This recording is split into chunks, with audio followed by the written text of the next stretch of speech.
What's good, y'all? It is DPS podcast. That's Damage Per Second podcast. Back at you once again on a fine Thursday evening with my homie gaming Forte.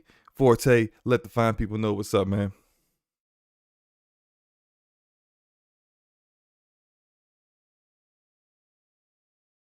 My brush with Black Friday issues, but I'm here and can't wait to do this show with my homeboy SloMoBackSlap. Been holding it down as usual on Twitter. Of course, haven't been seeing them in any spaces. I think he kind of learned his lesson that spaces are like, toxic and kind of need to stay out of them. I don't have time for spaces. Actually, I've been in a couple. I was in one space that was like the spaces that I'm in.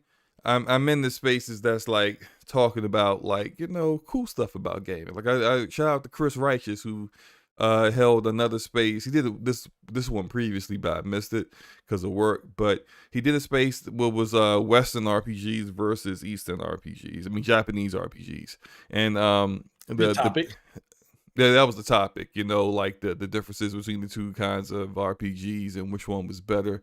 It was a whole bunch of Japanese RPG stands in there, and the first time I couldn't let Western RPGs down once again, so I had to go in there and show them what was what. They tried to start with that whole Western RPGs don't know how to write stories and or they're all the same kind of stuff. You can tell based off of like any comment like that. The only Western RPGs that person has ever played was Skyrim and Fallout. So I was like these Japanese RPGs actually know how to keep a coherent story. Bro, look.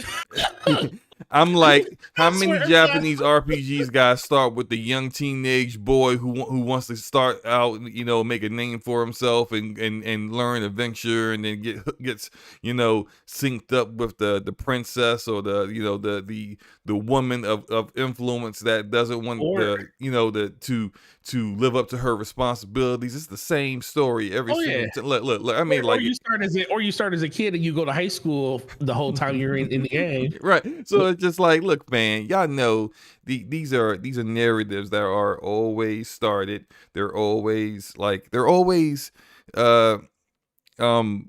foundations of these stories are the same. So like let's I was definitely into the whole busting of stereotypes for our Western RPGs, because like I needed these people to understand what was good. Like, and I wasn't hating on Japanese RPGs at all, because of course like my favorite RPG of all time is Chrono Trigger, which is Japanese.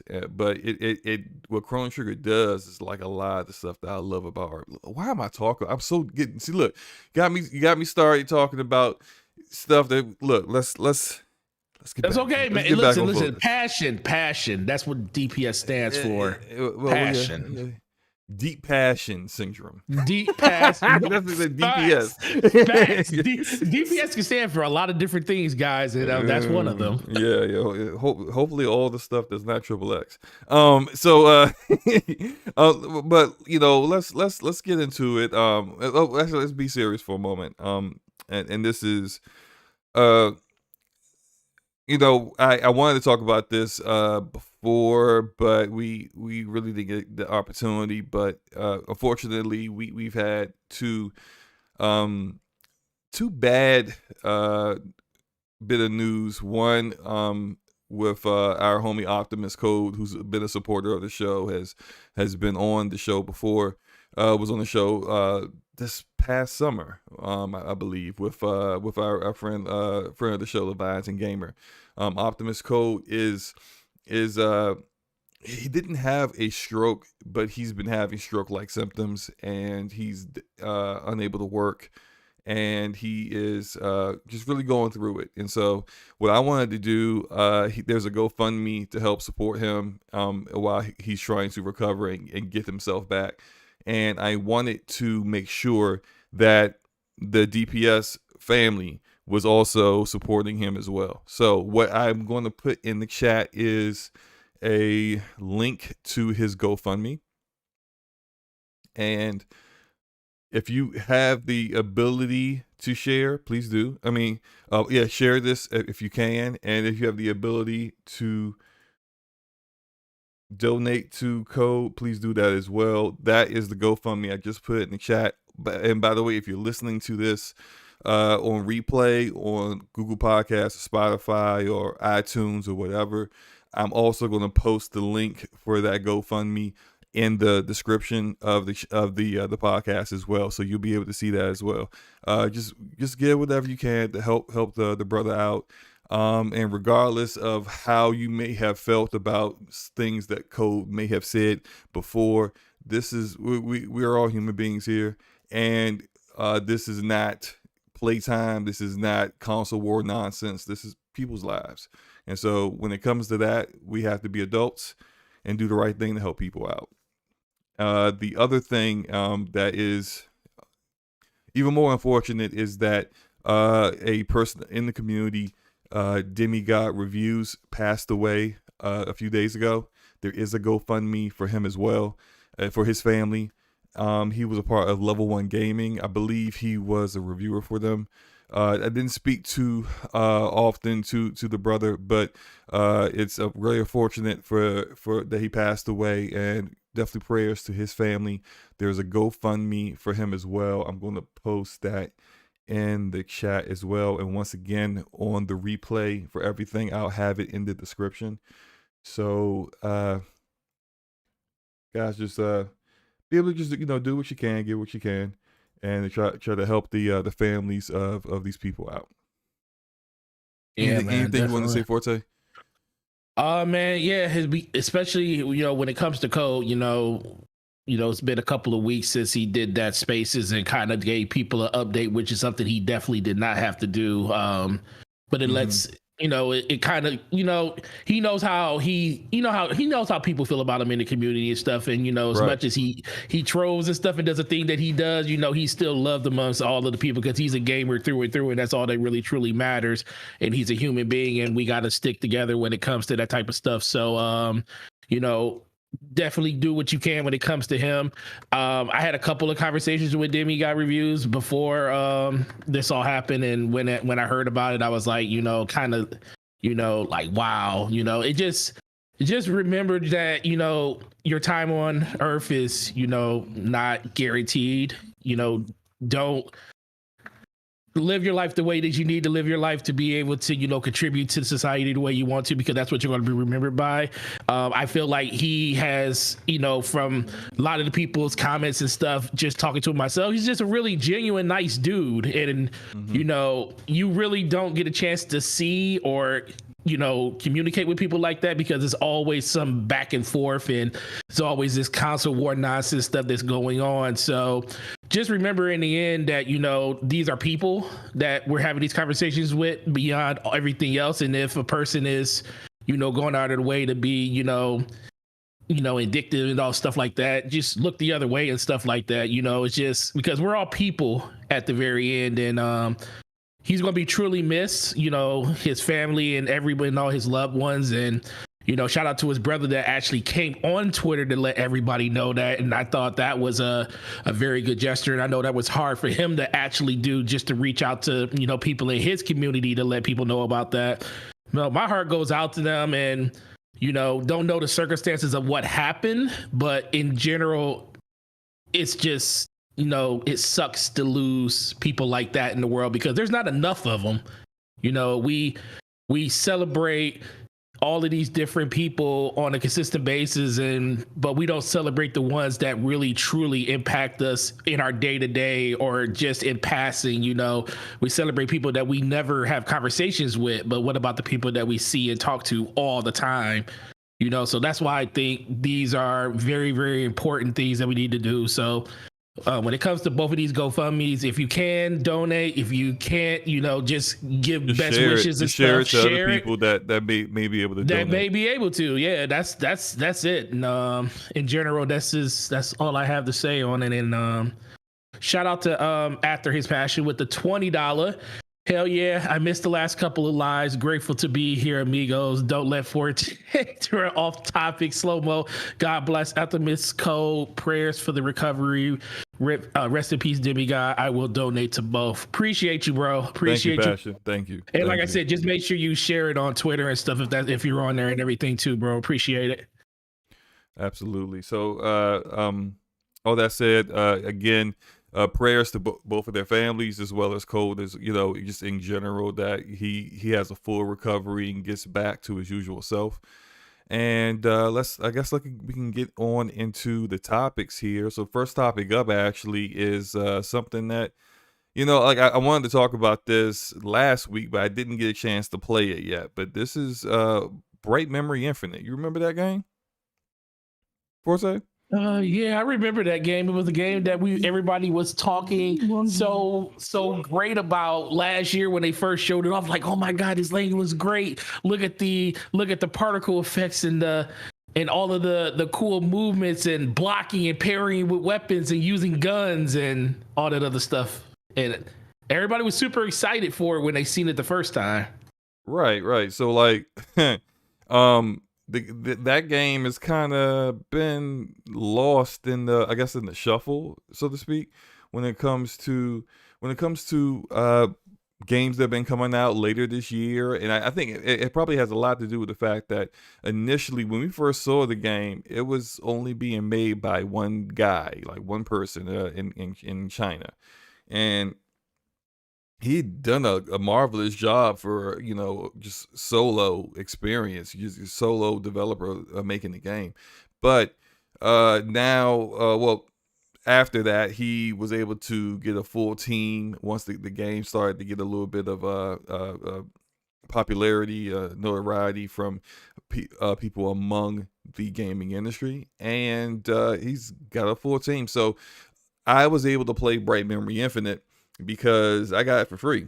I got it for free because I bought Bright Memory, which I think was like $10 when it came out in 2019. I bought it in 2020, early 2020. There was a deal with it that if you bought Bright Memory, when they came out with Bright Memory Infinite, supposedly the full version, that you would get Infinite for free. And so I was always kind of like on the fence with that. I'm like, are you certain this is gonna be free? It ain't gonna be a gotcha here somewhere or something. I'm only gonna get like a skin for free or something. But no, turned out like once the game was available, it was available on Steam for me to install. I did install it like a week ago, but I'm just getting around, just to always be playing Halo Infinite multiplayer for primarily all of my time that I have for gaming. I just completely forgot to play the game, but I got into it recently, and I gotta say,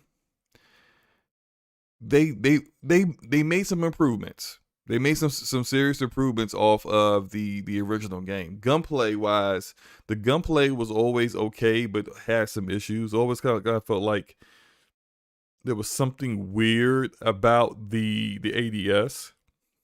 And there was also something weird about the movement because it always felt like you were sinking into the floor for some reason. But they fixed those issues. The visuals are great. My only issue with the visuals so far right now is that I do not know why DLSS and ray tracing are grayed out in the menu for me. I can't turn them on. I wanted to turn them on. I streamed it, which is we're looking at right now isn't my stream of it. I could probably show that in a little bit, but this is just me just like recording part of my gameplay through it. It's not very long though, and so I think maybe that might be the biggest issue with Bright Memory Infinite is that I think from what I've been told, and I haven't gone back to it since I first played the first day. I'm fairly certain that if I loaded it up tonight after the show, I will probably finish the game. It's supposed to be only about anywhere between 3 to 4 hours long. And the first game, the Bright Memory, the smaller version of this game was only an hour long, like 45 minutes, I think. Maybe 45 minutes to an hour long. So yeah, it's just not. The experience is way too short, but it's not a bad game when it comes to this gameplay. The story doesn't make any sense whatsoever, so don't bother.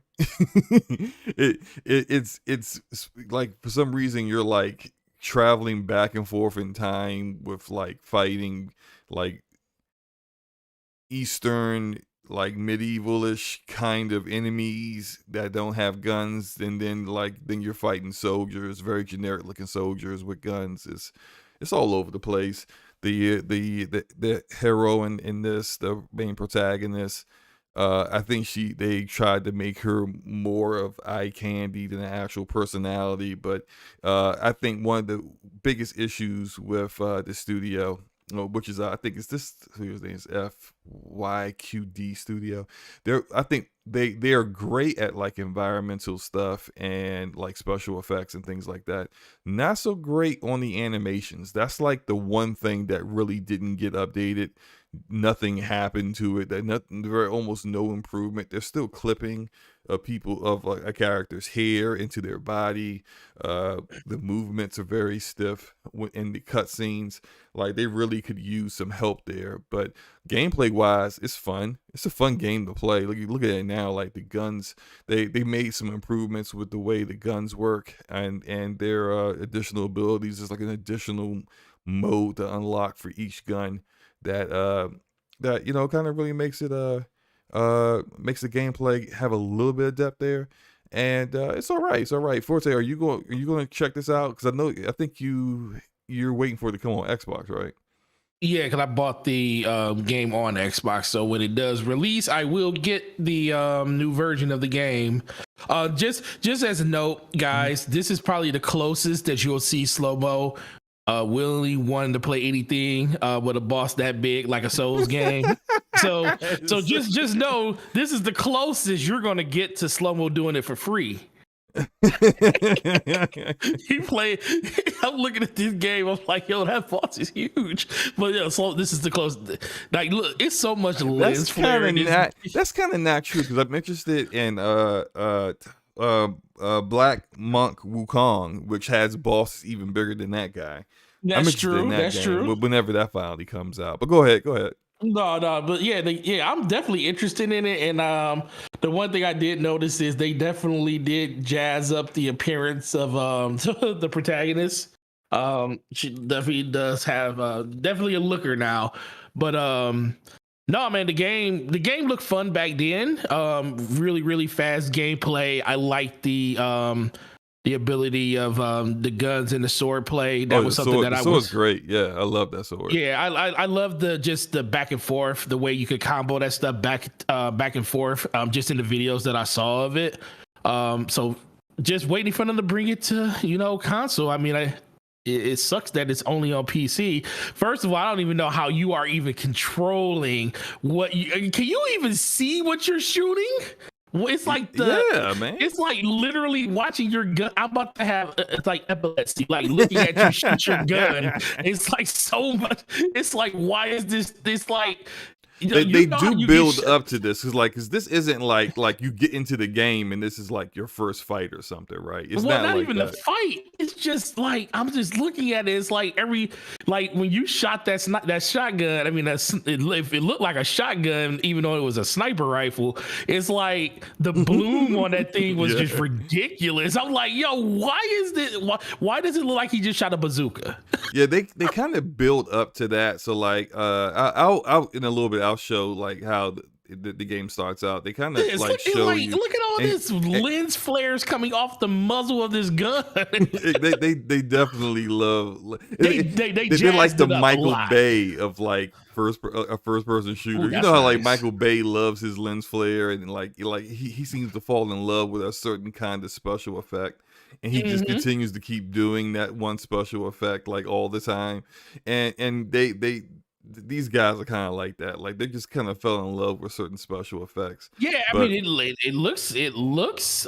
I mean, listen, man. We always say that as much as me and you are fans of just performance in general, this game is going to be the game that people are going to see me like. This game looks good. It looks so good. It looks appetizing enough to be like, I just want to do that. I just want to jump in there. And then you got the whole sliding and movement and stuff back and forth. And And honestly, the type of game this is, I don't think it really too much matters. Like, how much is this game if you didn't buy the I think get the it's free 20. version? I think it's $20. Yeah, so It's a it being $20 20, game, man. I can understand, in some people's mind where you say 3 to 4 hours, that's really short, but and there are games out there like Death's Door that is way longer than that, and it's the same amount of money. But I do think when it comes to like that pure action type game, like this, and this is just pure adrenaline. Right. So I think games like this, it's kind of understandable because it's so fast paced, and usually how fast paced the game is kind of indicative to how fast you're going to go through the game. Most games like this aren't long. That's why Call of Duty campaigns are 6 to 8 hours long, because it's pure adrenaline from beginning to end, and it's nothing but set piece after set piece after set piece until you get to the very end. Where a lot of other games like God of War is just more methodical and it's more story driven, and you're paying more attention to like the ins and outs of everything going on in the game. Whereas a game like this, you're just like, here's a hallway, go down this hallway, shoot everything in this hallway, and as you're doing that, turn left, and you might have to shoot someone down this other hallway while you progress, falling down a waterfall, and you're shooting things that's actually shooting at you while you're doing it. You got to grab this vine to stop yourself from hitting the ground at the last second. That's kind of what these games are. So yeah, it might be short, but it's an experience that people just probably want to experience. But the fact that I have heard anybody talking about this is kind of disappointing, honestly, because I didn't even know it was out until you said it, because people haven't been talking about it. I do kind of feel like it was used as a narrative for console war stuff, and so the people who were talking about it weren't talking about it because they were really interested in the game. They were seeing something that people thought looked cool to play, and therefore use it as a, ooh, look what Xbox has. Look what Xbox has that's not going to be on PlayStation. And it became so then you have your two sides, your one side that's talking about the jank of it, which is an indie game trying to punch above its weight, so there's going to be jank. And then you got the other side that are talking up aspects of the game from people who honestly don't even play these kind of games anyway. So it's like, what are you even talking about here, really, right? But well, that's just like the people play that's talked all that stuff about Forza and don't even play Forza. They played it for 20 minutes and they never played it again. Right. Or people that say they love Halo, but you got 3 hours in multiplayer in a game that's been out 2 weeks. Do you really love Halo, or you just really love just having a conversation with people about something they else don't have? Right. It's all about having a bullet in the chamber of this console war, and it's silly. It's silly foolishness for people who don't play games. Just keep it a buck. They don't play games. A lot of it says this is honestly a showcase game. And yeah, I mean, visually, it's definitely a showcase game. But the fact that all of the stuff that people were saying, like, oh, this looks so great, and it was the first thing that they showed during that August event when they showed the reveal. It was the first game out the gate, and everybody was like, yo, what is this? This is so cool, blah, blah, blah, blah, blah. But guess what? The fact that, and trust me, I've been at work, so I haven't really been plugged into everything going on Twitter. But the fact that I literally just found out this came out is because SloMo told me, and 90% of the time I find out most of the stuff is out is because I hear from it from multiple people on Twitter, and nobody's talking about this game. Yeah, and that's unfortunate, because I kind of feel like this studio does have talent. It has some really like talent that could be cultivated and turned into something really great. You look at what the foundation of the game is, the first person shooting, the idea of putting together the first person shooting with melee combat where you can juggle enemies, and just like that's cool movement with the sliding to it and everything. It adds a lot of elements that you see in other games and kind of puts them together really well. It's I've always said this about indie games, where if you have a game that looks visually like this, it's probably going to be really short because they're spending a lot of time on the visual side of things. Yep. Versus, say, an indie like you mentioned, Death's Door before, where it could be a little bit longer, but it's an isometric view, very basic textures, although it still looks nice and doesn't look ugly or anything. But there's a lot less detail in the environment that allows the developer to spend more time doing other things. I think Death's Door only has like, I think it's only 4 people that worked on that game. It's something small, like it's a small development studio. Like this was initially started by just one guy, as I said before, and now he's like only got a team of like a couple of dozen people. So it's not like this is a massive team. Most AAA developers have their narrative team is bigger than this team. Their team that just works on the environment is bigger than this. The team that just works on lighting. Like there's for example, Final Fantasy VII Remake. Square Enix had a team of 50 people who just worked on the lighting in the game, and that's it. 50 people. That's bigger than most. Yeah. Bigger than a lot of development teams. Exactly. That's something that any developers don't have the luxury of doing. They don't have the money for that. But I do hope that if FYQD Studio gets more opportunities to do other things in the future. They're a Chinese developer, so I don't really know what the how that works with things. Like they're not a part of China Hero Project, which is kind of shocking because China Hero Project is always working with Epic and Sony to try to get like these studios to have the opportunities to kind of get their games internationally, and giving them the budget and the knowledge, or not the knowledge, but the support in learning Unreal Engine, which this game is on. And just little things like that, but it's hopefully they get that support soon. Yeah. No, I agree with that. I think in general, it just, games like this, especially if you're one of the people that really enjoyed what you saw the first time, $20 experience for 3 to 4 hours worth of fun and enjoyment.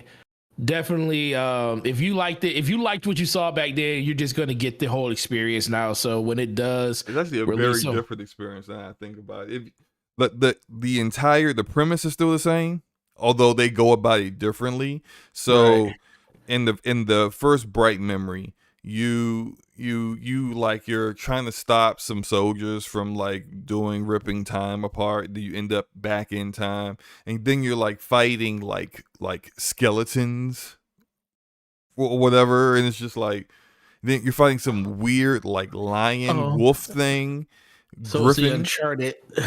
It's the Uncharted thing. Yeah, it's Tomb Raider, where the end of the game is like this whole spiritual thing. Like, where did this come from? Yeah, it's just like all this stuff started happening, and it's just like, what? This doesn't make any sense.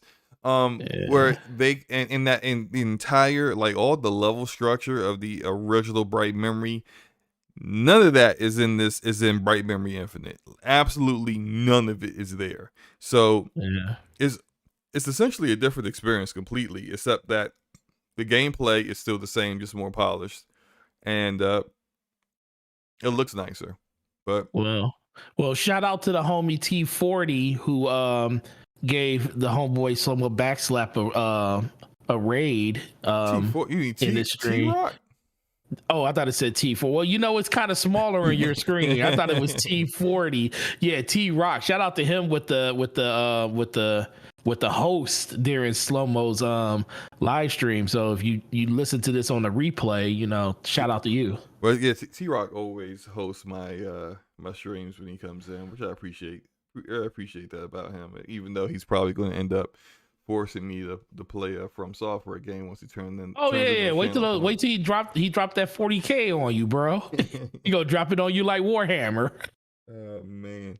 But I can't wait for that day. But just to finish up with Bright Memory Infinite, it's out on PC right now. If you didn't get in on Bright Memory to get this for free, I think that's expired. I don't think you can do that now. That you can buy Bright Memory and then get this for free. But I do think the game's worth $20 to give a shot and play around with it, and should be coming to Xbox soon. Hopefully not too long now that they've got the PC version out of the way. They can work on getting the console version ready to go. We did have a super chat from Bantam Power 21. Thank you for the $5 super chat. Says, y'all seen Solar Ash? I have seen Solar Ash. I'm not, I wasn't all that interested in the game when I first saw it. I'm big with indie games, but I don't know. There was something about that one that I didn't really care for too much. What about you, Forte? You mean you don't like platforming and jumping through the air with and all that other stuff? Not really. No, I really don't get into those. Like every now and then, it looks really, really cool. It's I don't know. I think the one thing about indie games around this time, maybe it'll be when's the release? Did they put a release date on it yet? Solar Ash about December, isn't it December? Actually, it came out today, didn't it? It did. It did come out today. So that's the problem. So the holidays is never a great time for me to even think about looking at an indie game because there's so many other games. Like, I got, play in the middle of Halo right now. It did come out today. Yeah, it came out today. So I'm in the middle of Halo still. I'm in the middle of still, Battlefield, rest in peace still, but I still play it. Then I got Destiny stuff next week. And then, it's just a bunch of stuff that I truly still are dabbling in, where indie games kind of hit for me during the year to kind of fill in stopgaps for things when it's kind of boring and stuff like that, unless it's something that's just super remarkable that I've just been looking forward to. It's not saying it looks interesting. It looks interesting enough to want to try, but I just always look at indie games this time of year like, man, did you really have to release this in the middle of December? Yeah. For indie games, it's really difficult this time of year because usually this late in the year, it's just AAA releases that are coming out, and they're normally like mainstay AAA releases, like say Call of Duty, Battlefield, Halo, that kind of stuff.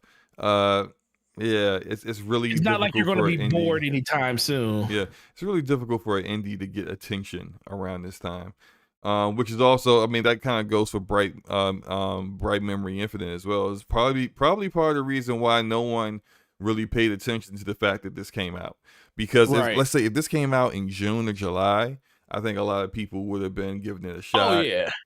Back then, I think the only game that I recall people really talking about was like Scarlet Nexus. I can't really think Scarlet of it. Nexus is so good. Yeah, it is. Shout out to the homeboy Taz who beat that thing so many times he might as well platinumed it. I beat it twice too, man. By the way, just. Oh, you beat it twice? I think he beat it 3 times or something. Why? Why would you beat it 3? I don't know. Maybe he only beat it twice. I don't know. Because shout out to Taz. He gonna tell me in the chat in a second. I only beat it twice, sir. Yeah, it's there is Yuito's story and there's Kasani's story, and so I think they're doing an expansion though. I might go back to it for the expansion that they're doing. I haven't looked too far into it to see what the expansion's about, but when it comes to stuff like that, that's actually a really good thing to ask you. Mm-hmm. How are you when it comes, like if a game has an expansion coming that is tied into the main narrative of the game, but you can still beat the game and the narrative will still be there, but if it's going to be a big part of the narrative of the game, are you one of those people that's going to finish the game, or are you going to wait till the DLC is released to go back and do it? I'm too impatient to wait for the game, the DLC to be released to finish the game, which also kind of plays into for me. I hate expansions that come out after a game comes out, where the expansion does not continue the story further after the ending of the game. I don't like that. Like, for example, I really wanted to try to get into the expansions Obsidian did for the Outer Worlds because I heard they were really good, but they don't further continue the story at all. It's better if you would have did them in line with the other rest of the game. Exactly. Yep. And the fact that I couldn't really use my game save from my actual, I would have actually had to start over to really play those expansions because my last game save was in the final mission, which is like, your point of no return for most RPGs.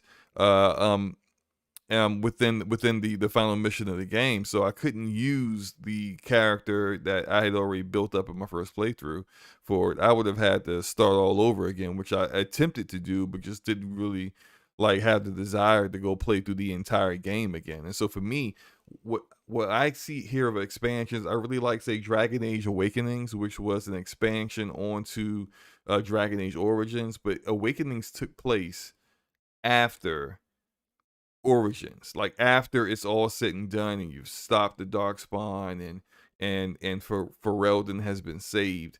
Now you are kind of dealing with like the aftermath of the events and the things that happened.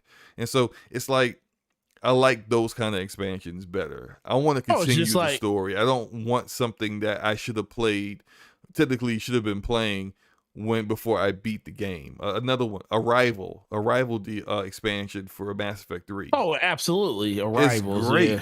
It's a great expansion. But they came out with it, well, one, after the controversy that everyone couldn't stand the ending. That was one, so a lot of people were too disgusted to even go back to it. And two, the Citadel is destroyed. Yeah, I know the pit Citadel's destroyed. Right. I said Arrival. My bad. Not Arrival. The Citadel DLC. Citadel DLC. Yeah, I know what you meant. Arrival took place between 2 and 3. I don't know why I'm forever confusing those two. Even though Arrival was like the bridge from 2 to 3, but no, the Citadel DLC, the Citadel's destroyed. So why you come out with a Citadel DLC after people already beat the game? It's like, what is that? I can't stand it. I always thought Shadow Broker did it the best. Oh yeah, it was literally the bridge between. Yes. It's like, even if you finished you is like going into Shadow Broker was like, yo, Shadow Broker. Because when I did Shadow Broker, then I did Arrivals like right after that, and it was like they like lend right into each other and stuff. But at least it wasn't Pinnacle Station. Yeah, Pinnacle Station was not great. But mind you, before we move on, and this is probably the only critique I have for Breath of the Wild, because I did that in Breath of the Wild. I literally had 160 hours in Breath of the Wild. I had everything done, shrines, everything, because I kind of slow played it over the course of like 6 months before I beat it. And I literally knew that they were coming out with the Champions Valor, and it was like story DLC that was contained to the game. And I was like, well, if I beat Ganondorf, if I beat him, I'm not playing this game no more. So I literally waited for the DLC to come out, which added like another 20, 25 hours. Not probably not that much. Probably like 16 hours of gameplay or something like that. Mm-hmm. And then when I beat that, then I went and beat the game. Because I knew once I beat the game, I wasn't going back to play that no more. Because I know that DLC, it kind of goes in line with the game. It really doesn't add any extra story or anything. So I do agree. I hate when games do that. But when games do it right, like Mass Effect, like you said with Dragon Age, it's so rewarding. Or even Witcher. Witcher did it right too when it came to their... But with the Blood and Wine. Blood and Wine did it so right, bro. So right. But no, I agree with you on that, man. But that was just something I was thinking of when you just brought up DLC, and it just literally made me think of the things that I did that I was like, man, I would never do that again. but speaking of expansions that continue the story on, Warframe, being developed by Digital Extremes, is actually working on an expansion right now that they announced probably about 2 years ago, called The New War. Really excited a lot of people because it was continuing the main storyline for the entire game, the entire main story from the old war that you learn about when you first start playing the game to now the new war, which is a lot of Warframe fans like myself have been excited for this for a minute and been waiting for it to come out for a little while now. They released a really spectacular trailer for it, which I think their trailers have always been really excellent. I know there are some people out here who shout out to Taz, doesn't like Warframe. Oh no, But he can't stand Warframe, bro. but I absolutely adore Warframe's combat. My issue with Warframe is just the release of for a looter. The release of content is extremely slow, and it's because Digital Streams doesn't really have the budget that other studios have. They are half the size of, say, a Bungie. So when you're half that size, and even Bungie has support studios to help them get content out on an annual basis, you don't have those kind of resources. You're likely not going to be able to release content the way in the time periods that you were looking to do so. But the new war is finally out. It's got a little bit different than what previous expansions were doing.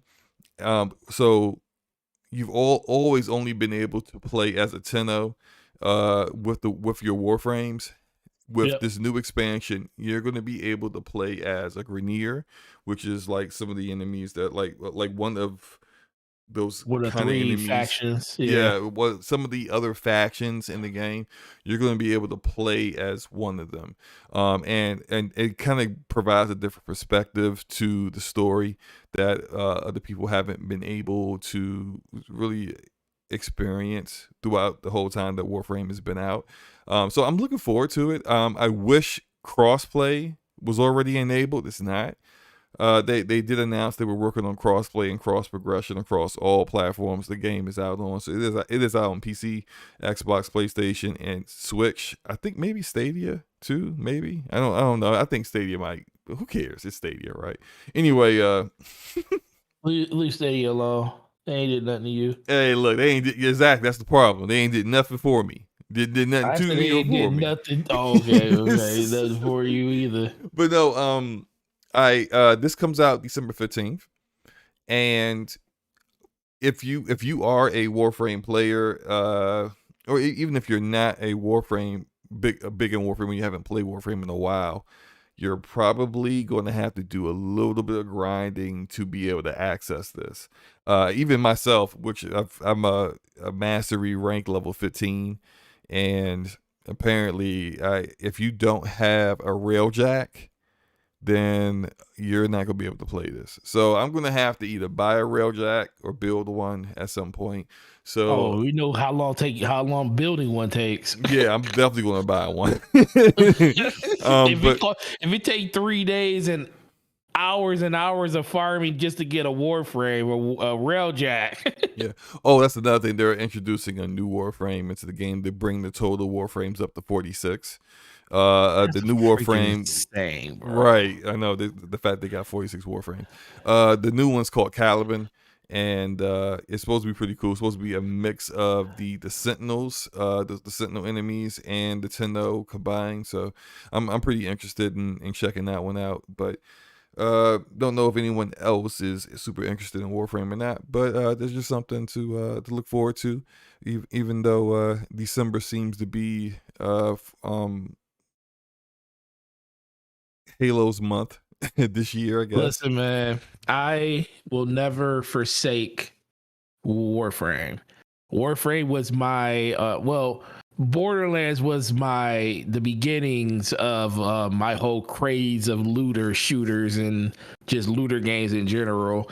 And then Warframe was my first true addiction. Like 1,300 hours on Steam. I played all the way from season 7 all the way through 13 or 14. It was right before they got the what was them the what's names that fly? I forget the name of them. Oh, those are the Sentinels. Yeah, the Sentinels. Right before they got the Sentinels and stuff. And it was just like, whew, I came back to the game, and I used to watch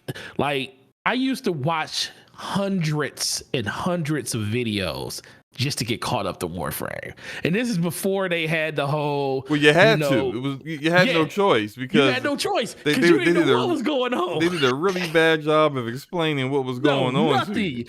And that was before you had the awakening with everything, and they show you the little tutorial that they give you at the beginning of the game, which is still not nowhere near enough.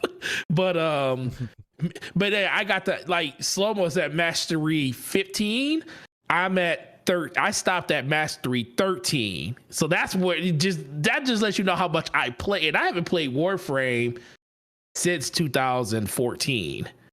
And I was at mastery rank 13 all the way back then. So every time I try to look at that game, and I always install it. Like, this is one game that's always installed on my system because it's a very good looking game.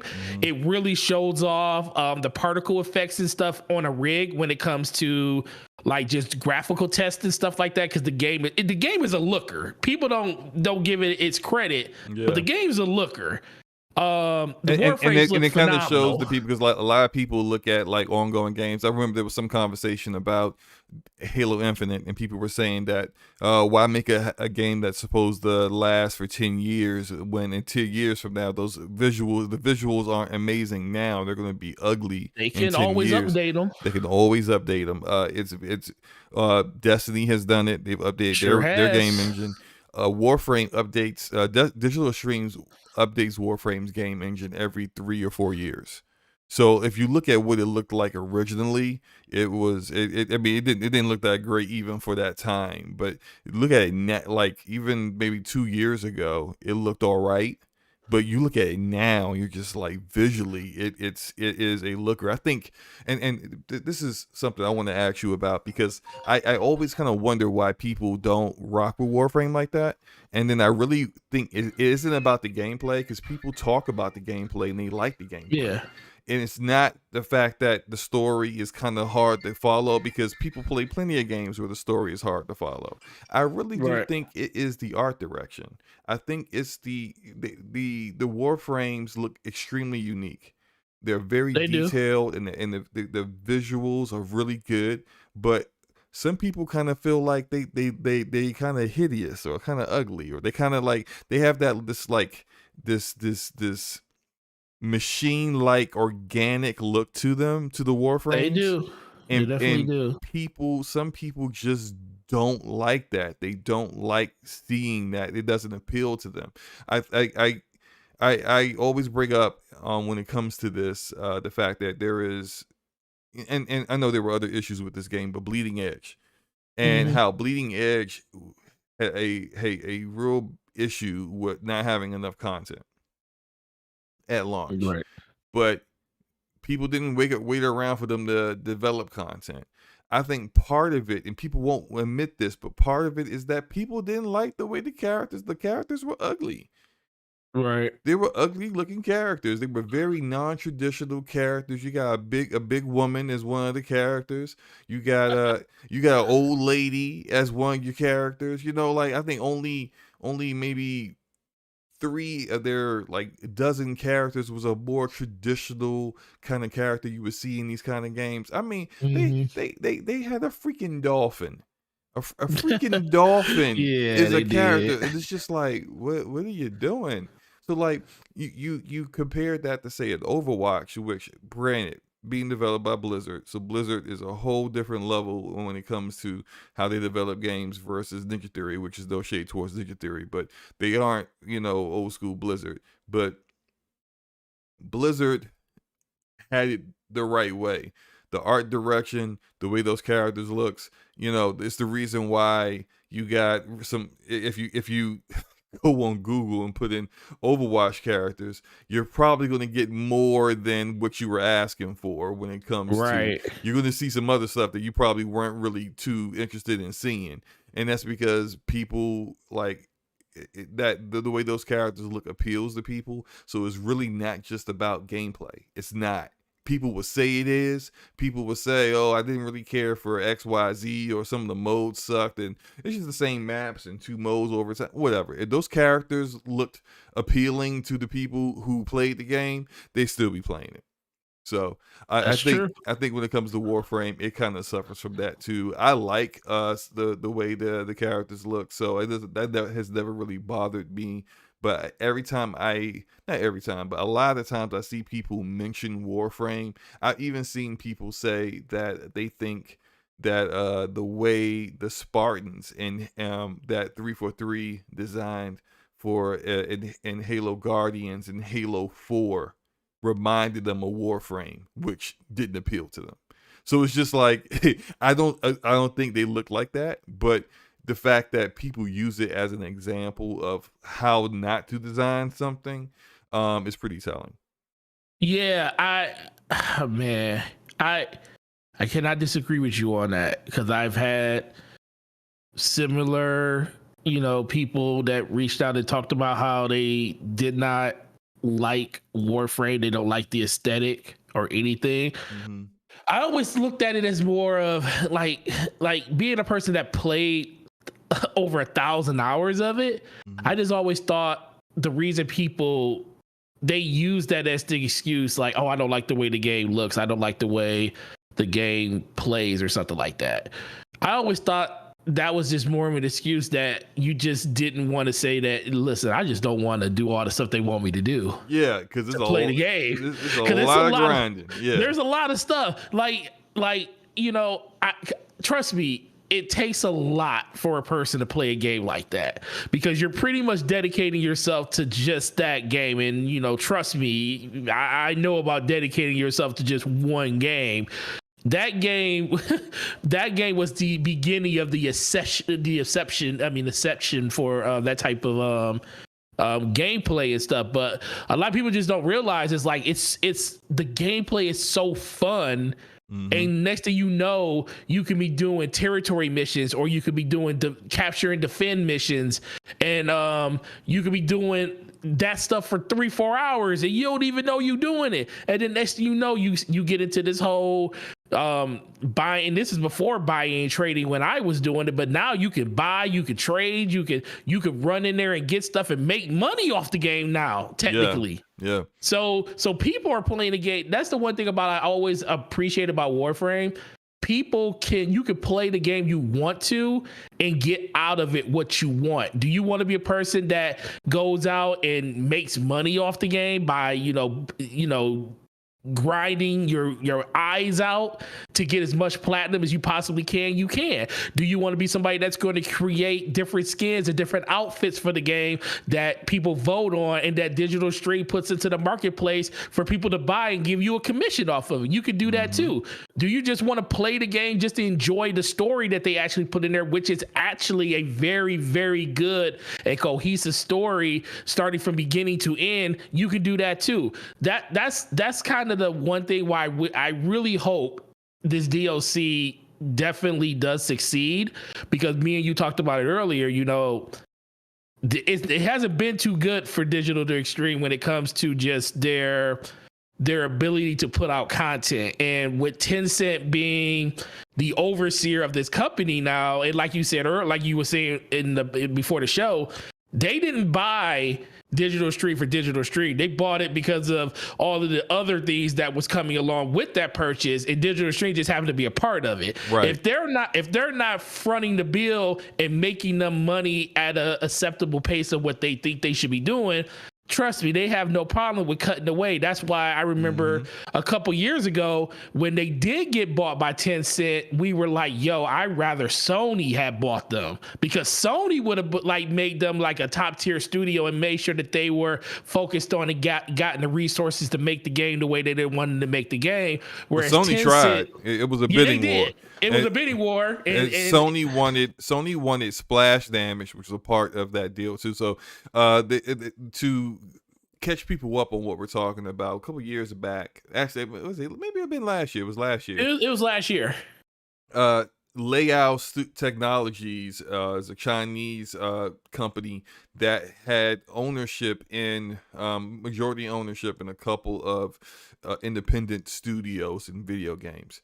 They were on the market, and Sony, as well as I can't remember which other excuse me, publishers were interested, but Sony was definitely interested and had the biggest bid at one point, Yeah. which really prompted a lot of people to wonder. Like, I think Sony really only wanted splash damage because if you, especially if you look at like what they're doing now on PC, splash damage would have been a good get for them. Right. We didn't see that then because we didn't know how strong their endeavors in PC were at that time, but definitely it would have been, splash damage would have been a big help to Sony first party. Having Warframe, especially after no longer having the timed exclusive content for Destiny anymore, having Warframe as a looter shooter that is, I don't think they would have pulled this game off of the other platforms it was on. But if like they decided to finance a Warframe 2, guaranteed it was only going to be on PlayStation and PC. Like that, it was not going to Xbox or Right. Switch like the current game is.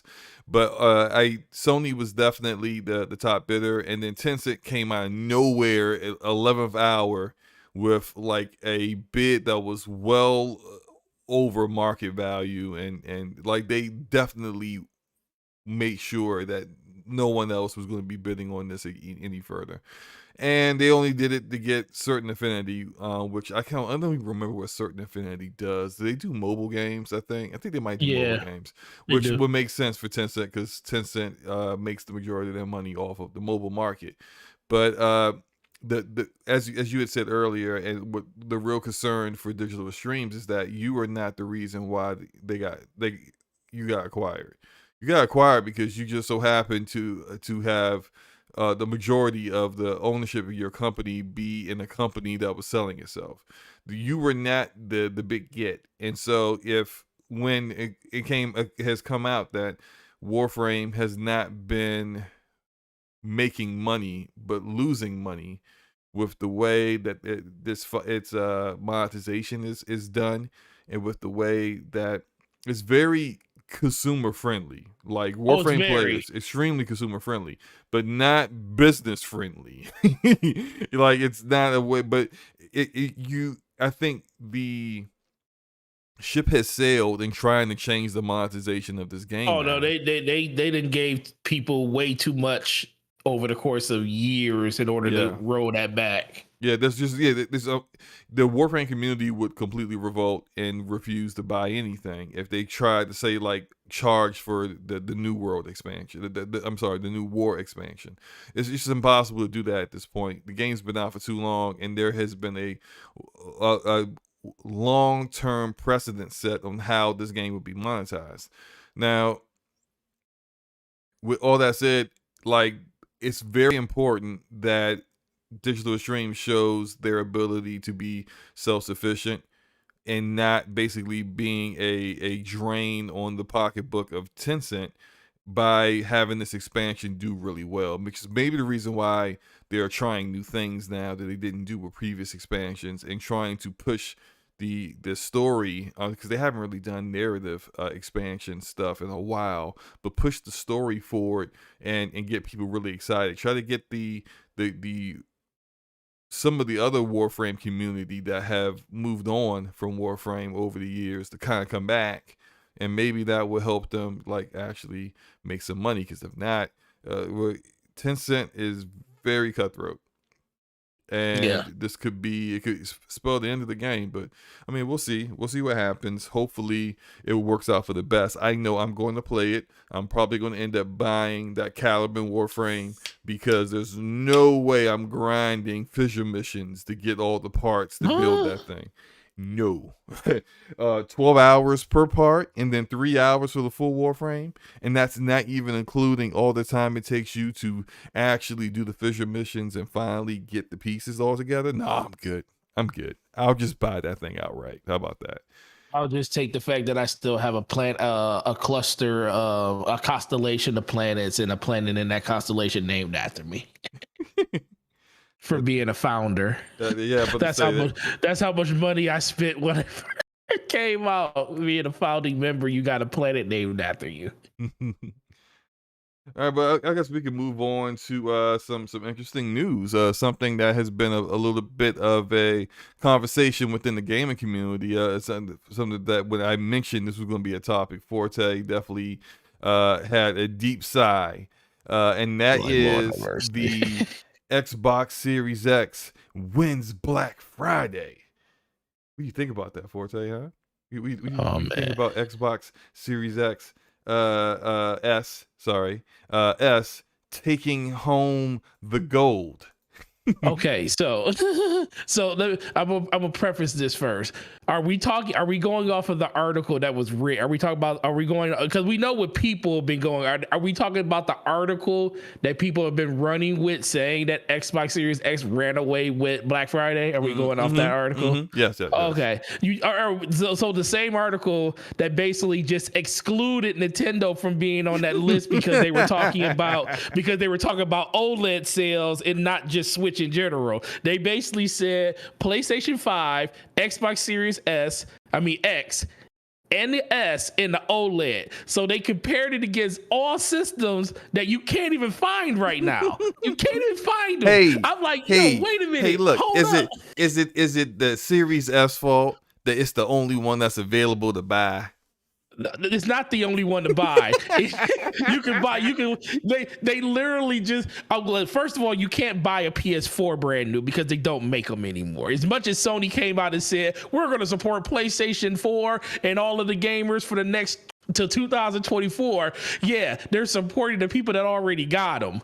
They ain't supporting you no more to go out and buy one. And Xbox been put a dagger in Xbox One X and Xbox One S, even knowing Xbox said themselves that they were still going to be manufacturing S's for at least another year. At this point, I think they just turned their back on that too, because I haven't seen a brand new Xbox One S or X in the store since the new systems came out. So you can pretty much just say that the generation for them. Well, when they say supporting, I never took it as them saying, yeah, we're still going to build. No, PlayStation said no. Xbox did say that. Xbox did say that they were moving on. They just said they were supporting the past gen. Yeah, when supporting PlayStation, they mean that like the games that they make will still be developed and then released on the older stuff on that platform. But not, we're still building. Like, you want people to move on to your new, more modern, more advanced hardware. You're not going to build more of the old hardware for people to just stay there. What about PlayStation, sir? What did PlayStation say? Well, they said they were supporting last gen for. I don't think they gave it a time frame, but it's clearly longer than they also Xbox. said that they were still remember what they were saying. We're going to be still releasing PlayStation 4s because remember the whole conversation was we're not going to have enough PlayStation 5, so we got to use PlayStation 4 to supplement the fact that we're not going to have any more PlayStation 5s. That was articles that were written, stated by Jim Ryan. But then again, can't believe anything Jim Ryan says most of the time. So basically, there that is. But okay, let's just get back to the crux of this.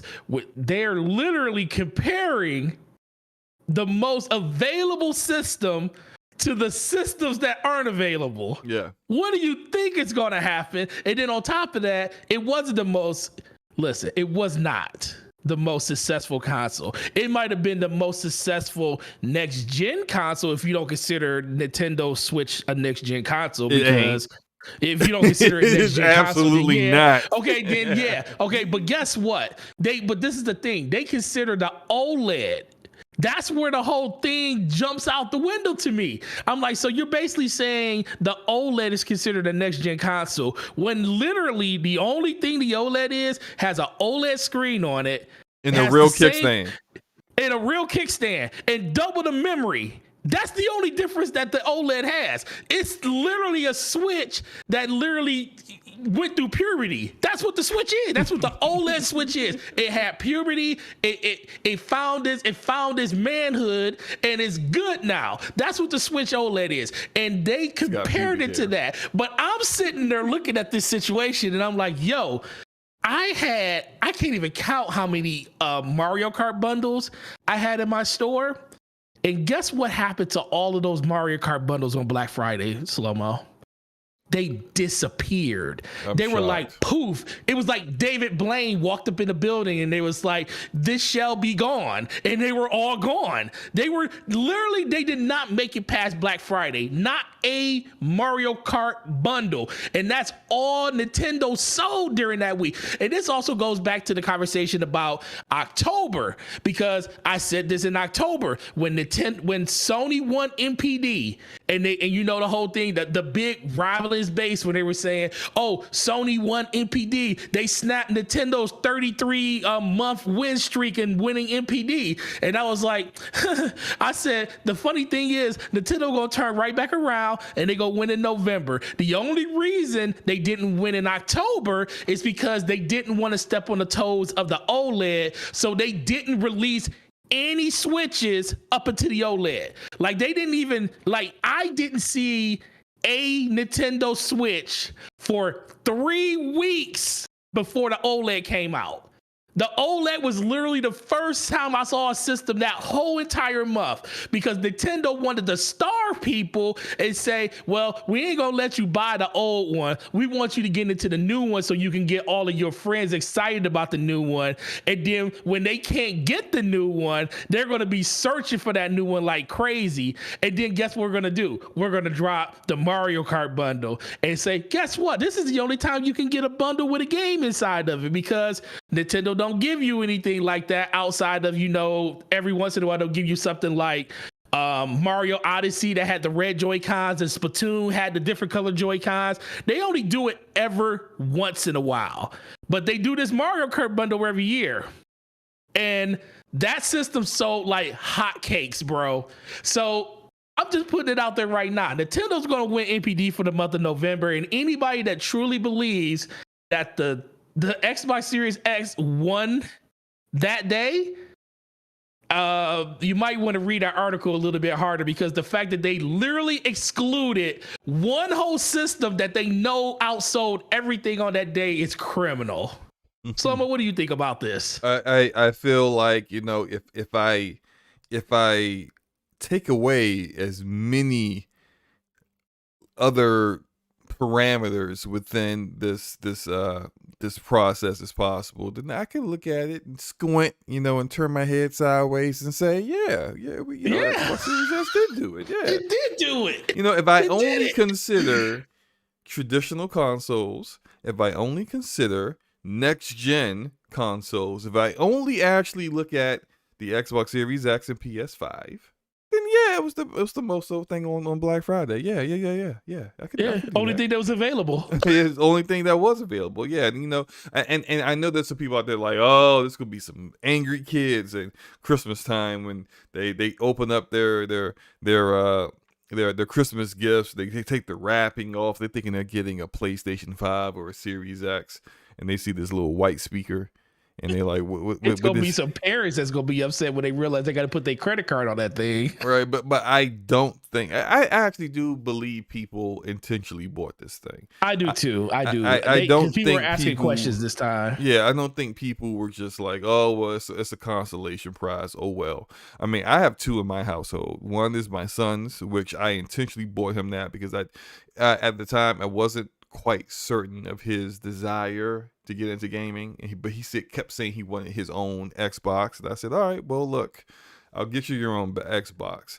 He can't tell the difference between 1080p and 4K. He don't even know what resolution is. Okay, so right. Like he doesn't care that this thing doesn't do 4K. It does have a significant number of 60 frames per second games because it's newer generation. So it's really the big hindrance to it is this RAM, and that it's the GPU part of its SoC are not very, very strong. But right. Or regardless of that, it works for a kid that I struggle to keep him from playing Roblox. So I mean, Roblox can run on a Razr flip phone from the 2000s. So clearly, the console is well suited for him. I have one just because I got a PC that's more powerful than a Series X, so I don't need a Series X. But I do have every now and then games that my friends want to play that are not crossplay with PC, and they don't have PC. So I wouldn't just scoop one up because it was available, and I think you're gonna see a lot of that over the next couple of years, that people will just pick one up just because they just need to have one as a secondary thing. Our homie the Ashen Luca picked one up so that when she visits her mother in California, she has an Xbox there. She doesn't have to bring her Series X on the plane with her and endanger the chance that like it shaking around the cargo hold, or and the overhead carry-on on her flight might break something. She's got a or Series use it as S. a blunt object on some fool that does something stupid. Right, that would be typical Luca, right? But you got a series. She's got a Series S out there with her mother that she can just log into, and all the games that she wants to play, which is pretty much just Destiny, are there. So it makes sense. It's not going to be the kind of item that people will. Sorry, give me a second. Yeah. There was some foolishness in the chat. But yeah, I don't think it's going to be ever truly the main SKU for Xbox. That's always going to be the Series X. I also don't believe they're going to sell this for very long. I do think that, and we talked about this before, the Xbox division isn't about generations anymore. They've said this multiple times. I know they say a lot of things, and sometimes they go back on it, but this they've been pretty consistent about, that they are already working on the next hardware, and that they're kind of trying to get into a very semi-mobile market approach. The mobile market will come out with a new phone every year. They're not trying to do that, but they don't want to ever be behind on power ever again. And so for them, coming out with like a new system every 3 or 4 years is going to be paramount as a priority.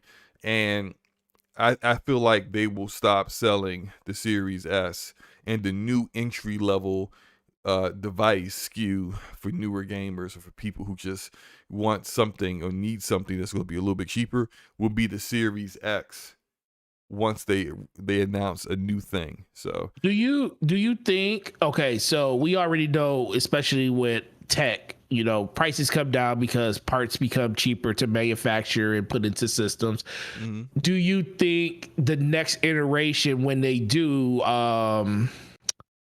because they did this with the S, when they went to the digital version, they just basically took the disk drive out of it and put a new case over it. But it was literally, if you open up the system, it literally was the same system. It just didn't have the disk drive in it. Right. Do you think that a way to cut, because the X is a very powerful system, and it will probably be 2 or 3 years before the price on this thing really does drop to the point where you could consider it the entry model system. Do you think in order to get it even lower to like that $299 price point, that they might want to have the entry point is that they at that point don't sell it with a disk drive, that it will be digital only? I think we probably will eventually see a SKU of the Series X that is just like it's all digital. There's no disk drive, but I don't think that's a big deal as far as like cutting costs like that for them, because I think they always want to have a digital. I think they just want to always have a digital only solution out there. Right. And if you stop selling the S, then you no longer have your digital only solution. So yeah, they could come up with a SKU that might be the X Plus. I don't know what I'm making stuff up here, but just like something that would actually be the Series X in everything, but actual Blu-ray drive is not there anymore, and which isn't going to save them that much money. So it's not really about saving money or pinching pennies, but more, as you said, having a digital only option out there for those of us who don't care about physical media whatsoever, like myself. Yeah, definitely. I do want to give them some credit though, because this really wasn't like my rant and rave really wasn't pointed towards Xbox, because it wasn't Xbox that came out and did it. It was mostly just that article was the most dumbest article I read, and it just lets me know that people just see a headline and they run with the headline. Xbox Series X wins Black Friday. I'm like, but then when you read the article, you're like, y'all just omitted, y'all omitted the one system that literally did probably outsell it. And you know what? I could be absolutely wrong. That game, because as of right now, I will tell you this. If they're holding it just to Black Friday, if they're saying just Black Friday, there's no way that the Xbox Series X beat the Switch, because the Switch, so everywhere everybody had them and everybody sold out of them. Now, if you're talking about for the month of November, like the whole MPD month, there's a good chance the X could have did, because there was quite a bit of S's out there. There was a lot of them. And I will tell you this, I sold out of every last one of them by the end of the month. That is something I will definitely say. So Xbox did do exactly what they say they were going to do. They want to have a digital solution out there at a cheaper price point that they can manufacture at a reasonable pace and not really have to worry about the whole CPU chip shortage and everything, because as much as the CPU is still the same in both of these systems, it's a lower yield. So a smaller yield, so they're able to produce it a little bit faster than they can when it comes to the X. So in general, they did exactly what they wanted to do. They were able to meet demand, maybe not for the system people truly want, but they have a solution out there. And just like anything else, the closer we get to the holiday, people go from buying what they want to what they can get. And that is what you're going to start seeing even more if Xbox continues to keep having this system available. So they may win. I give them a good chance in winning NPD for November. Oh, I don't think that's going to happen. I still think Nintendo is going to still win it. Yeah, because like you may have more stock available, but the more popular item to get is still the Switch. So yeah. Well, we do know this. PlayStation is not coming. PlayStation 5 is coming nowhere near the top of. If they're combining S and X and they're saying Switch in general, Switch is going to be number one. Xbox is going to be number two, just for the sheer fact that they had systems available for the whole month, pretty much. And even if, and most stores did have the PlayStation 5s for Black Friday, but that's literally the only day they had them. I mean, outside of buying them on the websites where they do have them available every once in a while. But you got to remember, they're doing the same thing with the S and the X. They're still available on website, probably not in the quantity that the PlayStation 5 is, but they had a lot of S's out in the wild, in retail, in store. They were still selling them on the website. So it's just hard to believe that they would come in anything less than second. And guess what? If PlayStation finds a way to narrow out this gap and win November, or even come in second in November, then that's a feat that I didn't think Sony would be able to pull off during this holiday, because their stock, that's the one downside to them having a system that literally is the same, just the only difference is one has a disk drive and one doesn't. The manufacturing of that chip is literally the same for both systems, and they don't even make, I haven't seen a digital version of that system probably in almost 6 or 7 months. I actually forgot that they still made that there was a digital SKU, because I would never see or hear the box. You just never see it. Yeah. Shout out to After His Passion for the $5 super chat. He says DPNA podcast stands for DP Nintendo Apologist Podcast. So I guess he trying to say that we making excuses for the Switch or something. I'm just look. It's not an excuse I always got the smoke for Nintendo and that trash piece of hardware, the Switch. But I have to acknowledge facts, and the facts are that it sells. I don't know why it sells, but it sells. It is what it is. Like we gotta acknowledge that that's the case. That is the way things are. It sells. It hasn't stopped selling since the new consoles came out. It is what it is. Rodimus says the S1 NPD in November. Rodimus, the NPD numbers have not come out yet? Yeah, have you come out? Do you? Rodimus, I will. What do you want to put on this right now? We will make a gentleman's bet We can put whatever you want. DM me, tweet me, tell me what you want this bet to be. I will make whatever bet you want to make with me, because I'm telling you right now, it didn't win. And I don't even have to be 100% certain to know it didn't win, because I know what stock looked like for both systems, and that Switch had way more stock than everything else. We'll definitely will see. We'll probably get NPD numbers in another. Oh, we'll definitely talk about this on DPS when it happens. Yeah. Give it like the middle of the month is usually when we get that information. But I want to move on. Gaming Addict in the chat says, "Bet you your Mario mask." Ooh, that's a good one. Oh, wait. So Gaming Addict, so Addict, so you're on this whole Xbox Series X one NPD for November? If you are, I'll put that up. I will put that mug in a box and mail it to you if that's the case. I'll mail you the hat to go with it. Oh man, we're gonna be bringing this up in 2 weeks. This is gonna be. Oh yeah, this is gonna be interesting right here. Yeah, that's what I'm talking about. Hey man, like I said, I love that. If Xbox you lose, I want to see screen. I want like screenshots of you putting packaging. It in the box and sending it to him. Yeah, y'all, that would be the most hurtful thing in the world if I lost that thing to Addict, man. He said, "I'm not saying he can bet you." I'm not saying he can bet you your Mario mask. Listen, whoever wants to go for it. Like I said, I'm just happy that Xbox is competing. But that article triggered me when I read it. I was like, and people are literally following what this article is saying by not even reading the article. Right. They're literally just looking at the headline. Yep.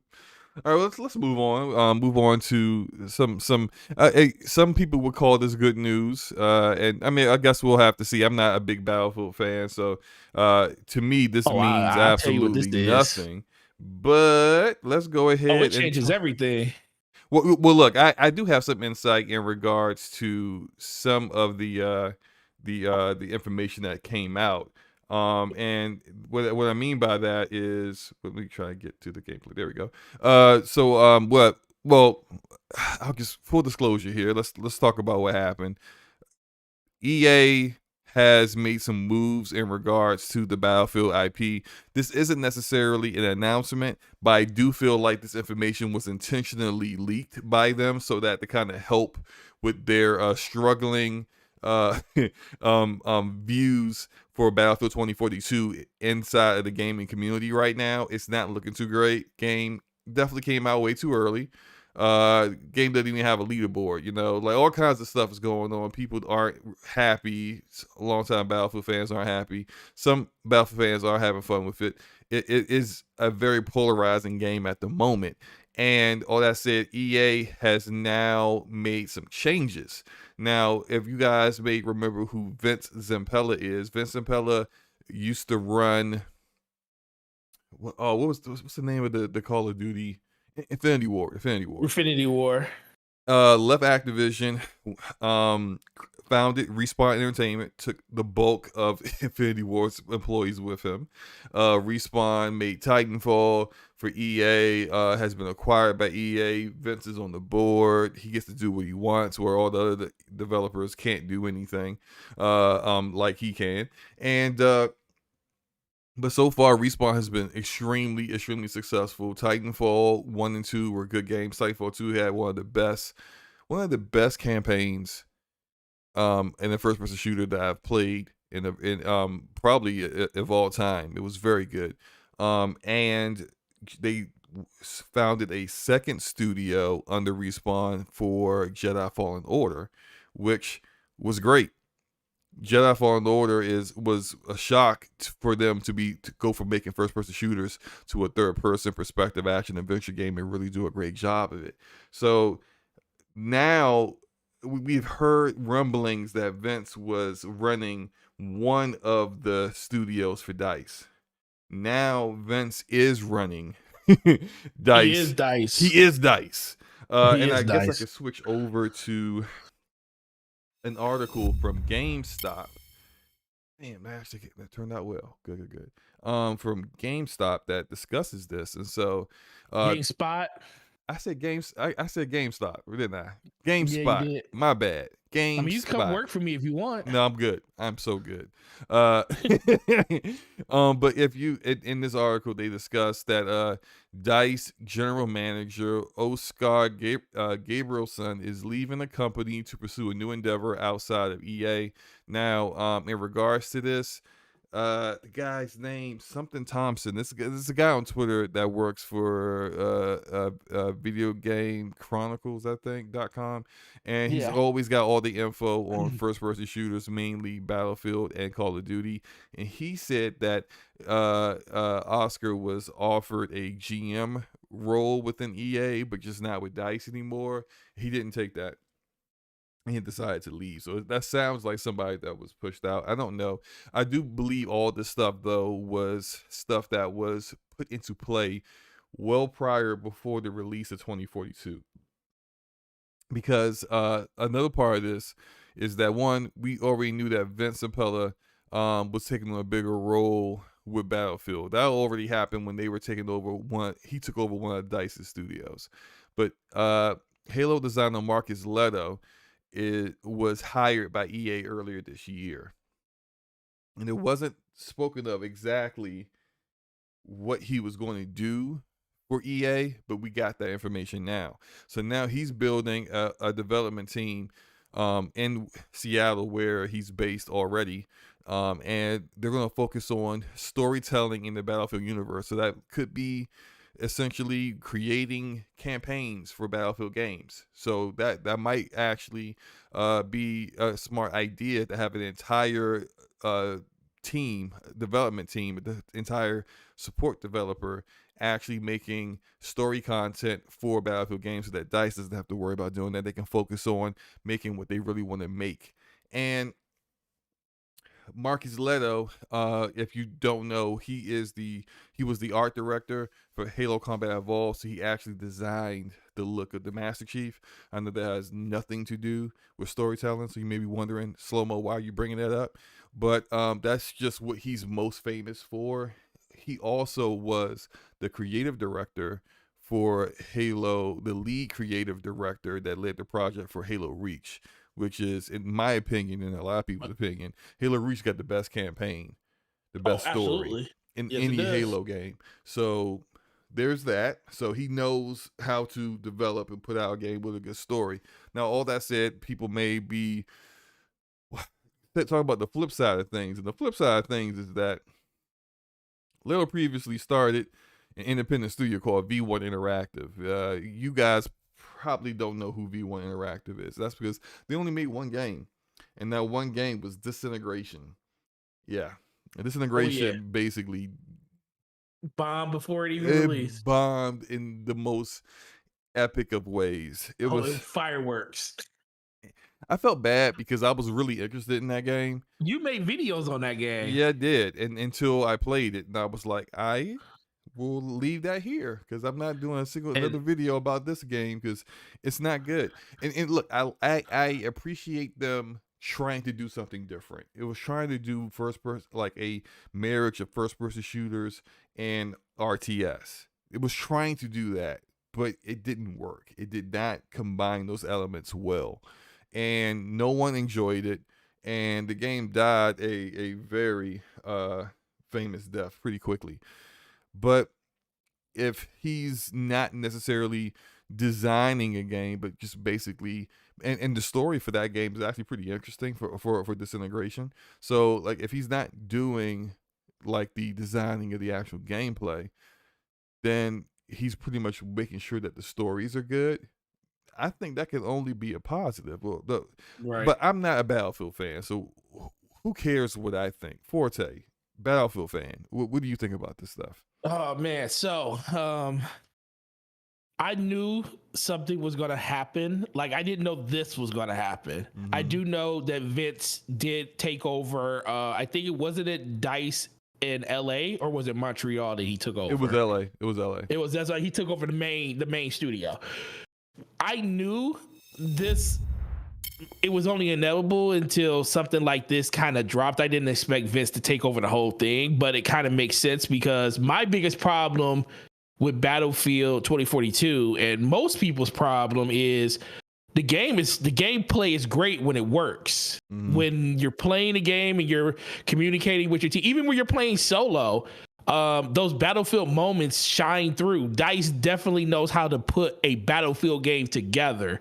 The thing they don't know how to do is to optimize that experience to be coherent across everything when you're playing it. Throw crossplay into that mix. Now you're having issues when it comes to like you're trying to mix PC with console gamers, and then on top of the frustrations with bullet magnetism and bullet drop off and fall off and snap aiming and stuff like that. The biggest thing that threw me off of this game was the hit detection. Once the hit detection was busted in this game, I couldn't play it no more. Oh, so you quit? Oh, I haven't. Look, I have not played a game of Battlefield since Halo came out. Not one game of it, because that's the ultimate sin. That's the ultimate sin of a shooter. Like, I played Battlefield 4 in some of the brokest of states it's ever been in. But the one thing that Battlefield 4 never had a problem with was the hit detection in the game. You shot, you fired, you hit your target, and that person went down. You know what the only problem with the gunplay in Battlefield 4 was? Bloom. Bullet deviation, you know, stuff that could be explained in the game, like the way that they made it so, if you're being shot at, the suppression of the game like suppresses you, so it makes your guns more inaccurate downfield. That's something that was a mechanic in the game we knew about, so we knew if our vision was blurred, we were suppressed. So don't shoot when you're suppressed. Wait till your suppression goes away, then fire down range. And guess what? Your accuracy and everything comes back, and it's like a millisecond. You just got to know the time in between the hits and stuff. But in this game, once you are running across the map and you're hitting somebody with hit markers and they're not dying, and I'm putting half a magazine to somebody, and I'm like, yo, we ain't playing Halo right now. This definitely ain't Destiny. I know this ain't Division, so why is it taking so many bullets to put somebody down? And then it came out that the hit restriction was off. It was just broken in the game. And at that point, it was like 2 days before Halo. I have a theory on that real quick. My theory on that is that, so like, I didn't notice any like hit detection issues in the beta, and with the gameplay you're seeing right now is my gameplay from the beta. And look, forgive me, I'm a Battlefield noob, so like, look, like slow-mo's doing all the wrong things. Look, I don't know what I'm supposed to be doing. Okay, I'm just running around trying to shoot people. All right, so look, but all that said, I didn't notice any hit detection issues, but I do recall a lot of people complaining about the time to kill, saying it was too much like Call of Duty. And so I wonder if they try to raise the time to kill, the TTK, a little bit, and they ended up breaking it. Yeah, they could be, because like I said, the TTK was perfectly fine. That's the thing. We didn't have any issues in the beta. Nobody was complaining about hit detection in the beta. But as soon as the full game comes out, and that's actually a good assessment right there, they could have, did, some stealth fix, saying we're just going to, buff enemy, or like, buff enemy health a little bit, or, make it take a couple of extra shots to kill somebody. But when you do that, it's just like spaghetti code. You change one thing and all of a sudden everything is broken. So that might be it. But that literally was the thing that kind of killed it for me. Like, I will still go back and play the game. I'm definitely interested because the new patch notes just came out today, because a big update for Battlefield did hit today. I do plan on jumping in there and checking those out. So it'll probably be the first time I play Battlefield in like the last 2 weeks. But yeah, it's just that it's not good. But when it comes to the whole Vimpella situation, it's great. But when are we going to see the actual change? Yeah, when we going to see that? Because he was already there working. Now the game was pretty much almost probably done at that point. He just came in and just overseen and got it to the finish line. But the biggest thing for me with this is the problem really has never been the game in general. It's just been the underlying systems of the game. And Frostbite. Now, let's be for real. Vince has found a way to skate by Frostbite at every turn when it comes to every game he's made for EA. Yeah, you know, he is matrix dodging, having to use that engine for anything. He used but he gonna have to use it now. Well, he gonna have to do something. I mean, especially in this game, because Battlefield, the Frostbite was made for Battlefield. It literally was. So I don't know what's going to happen there unless they do a complete revamp of Frostbite. You know, rest in peace, Dizzy. You know, I know you love, you know, Frostbite engine, but Frostbite engine has not done us well over the course of the last couple of games that it has been in. Certainly hasn't. We kind of expected it to run. We knew that Battlefield was going to have server issues and stuff because what Battlefield game had them when you're talking about 128 people on a map, semi, you know, BR size maps, actually bigger than BR maps in the game, with more people in the game that are in a BR game, with more destructible environments and helicopters and stuff flying around. You expect craziness to kind of happen on the server side of it, but I just really don't know how long is it going to take for him to kind of reel this in and get it under control to the point where we can fix one system, then fix this system, because it took them years to fix Battlefield 4. Years, literally 2 to 3 years for them to fully fix it to the point where everything in that game, if that game looked better, like not 720p on Xbox, because they did give it an FPS boost, but they didn't give it a resolution boost. So if that game was in 4K, I would almost it'd be crazy, but I think more people would play that game than they would play this one, because that game is the definitive Battlefield version of Battlefield. So it's only time I'm happy that it happened. It shows that EA definitely is backing Battlefield. We always felt like this was the last chance for Battlefield. And we thought that literally with the way that this game was being, you know, portrayed right now, that, DICE done messed up big time. But it seems like EA really, truly believes in this franchise to the point where they want to give it another chance. And I guess the last chance for it is, like, let's see if Vince can fix it. And with him being over the whole, not just one studio, but the whole kit and caboodle, we're going to get our chance at that. And it's going to give him a chance to really dive in and actually, you know, bring that Call of Duty formula to like a wide open warfare area like Battlefield. The only thing that kind of sucks about this, that I will say, do you really think we're going to see a Titanfall if he's going to be predominantly working on this?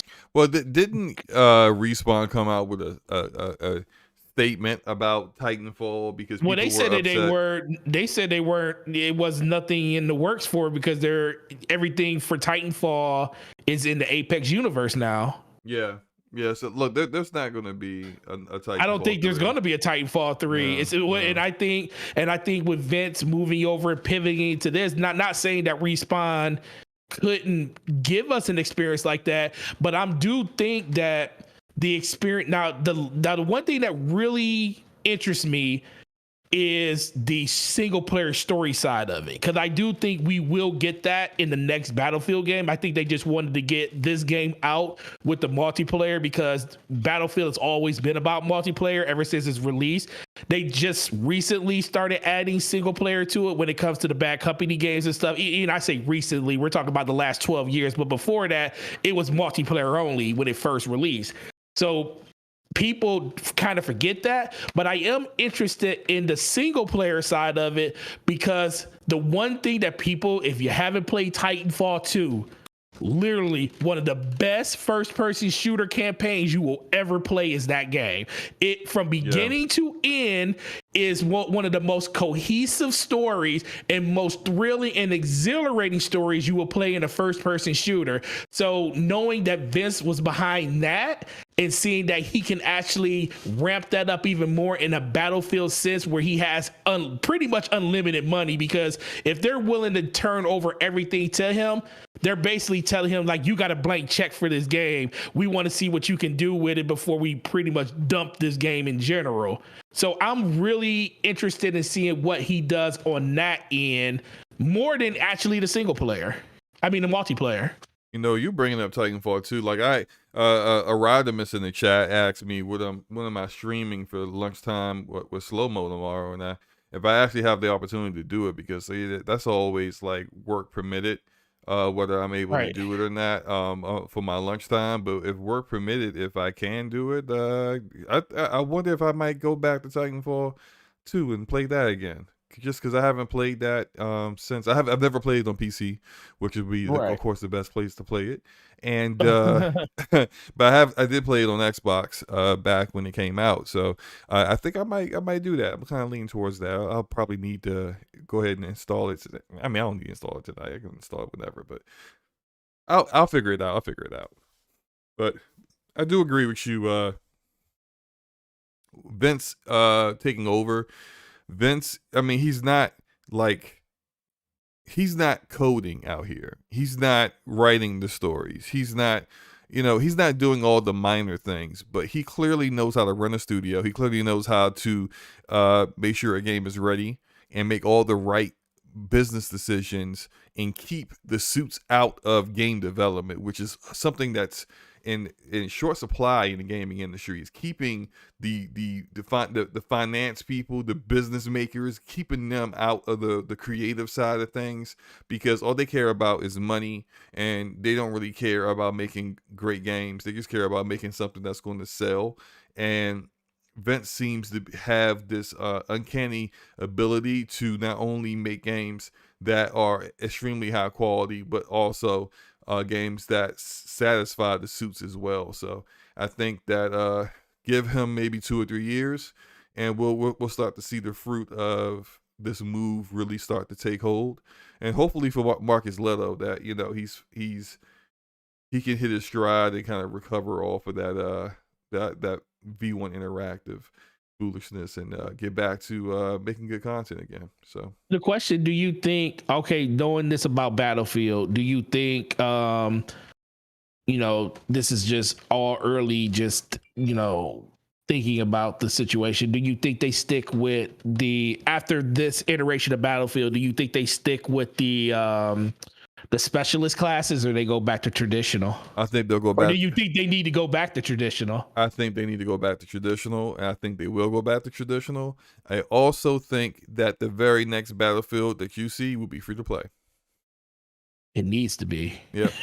Look, at this point, your main competition, Call of Duty, has a free to play option in Warzone. You got Halo Infinite out here having their multiplayer free to play. You're the only one of the big first person shooter franchises that doesn't have some kind of free to play option. And it's just like, it's a different time now. Like, the old heads are always talking about, well, back in my day, we never complained about not having progression. But shut up. It's not 2001, it's 2021, okay? It's a different time now. And so now people want progression, and they want free to play, and they want to spend money on a battle pass and to actually spend way more than $60 for a full game.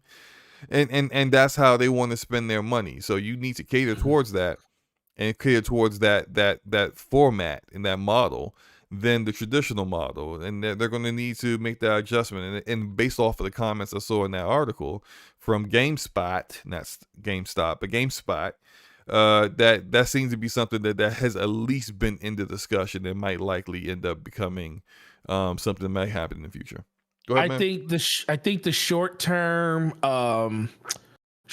thing they're going to do is Vince is going to be working on just getting the game up and running the way it needs to be a competent shooter like Battlefield should have been from the beginning. I think the semi-short after that is converting it over to a free-to-play game. I think that's going to be something that by this time next year, Battlefield 2042, for the most part, will be a free-to-play game. I truly believe that will be the case. And then I think they're going to turn this current game into they're going to turn this into they're going to turn this into a free to play. But what about the next games? The next game going to be free to play? No, I think the next game they're going to do the same thing, but I think they're going to do the Halo Infinite route.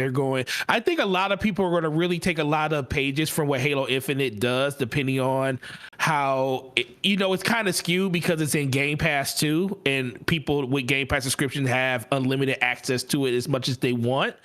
But I do think that there is something to be said about having a paid for option when it comes to the single player and having the multiplayer be free to play, because I think the engagement in the multiplayer is what keep people around. And even if people are playing it free to play, they can still, it still kind of reminds them that that's still another part of the game. Whereas for Battlefield, especially with these hires and with Leto and them working on single player stuff, and knowing that this is something that they definitely want to put a bigger emphasis on, I can see Battlefield literally going the route of Halo. I don't know if they would charge $60 just for a single player game, maybe $30, $39, $29 for the single player, and then just do a free to play option of the multiplayer.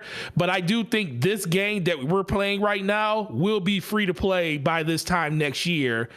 And the next Battlefield will instantly be free to play when it does release, but you'll have the paid version for the single player, but they will separate those two things.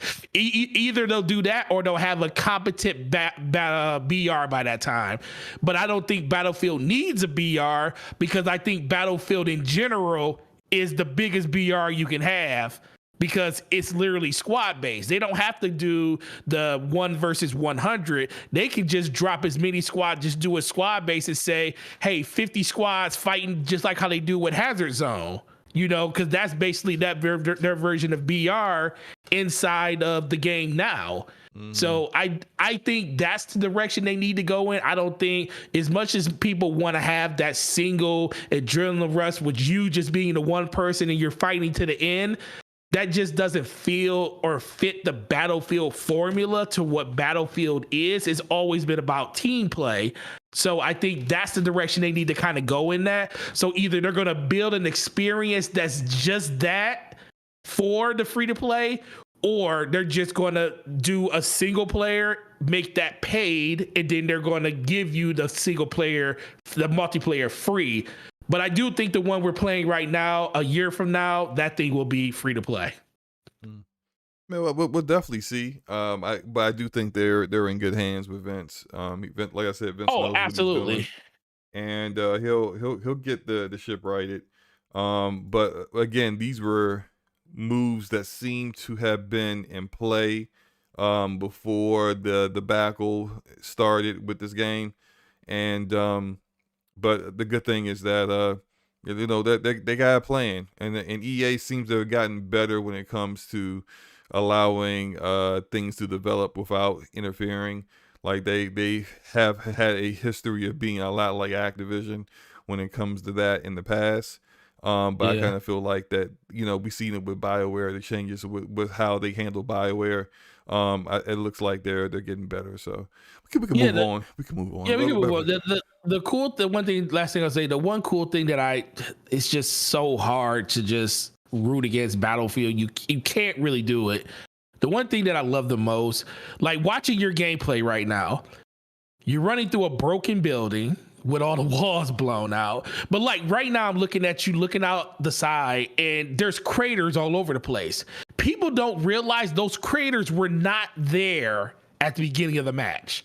Yeah, those craters were there because either mortars went off. It's like people just look at the destruction and say, "Oh, that car flipped over," or "Oh my God, that helicopter crashed into a building." But no, that's just part of it. Look at the floor.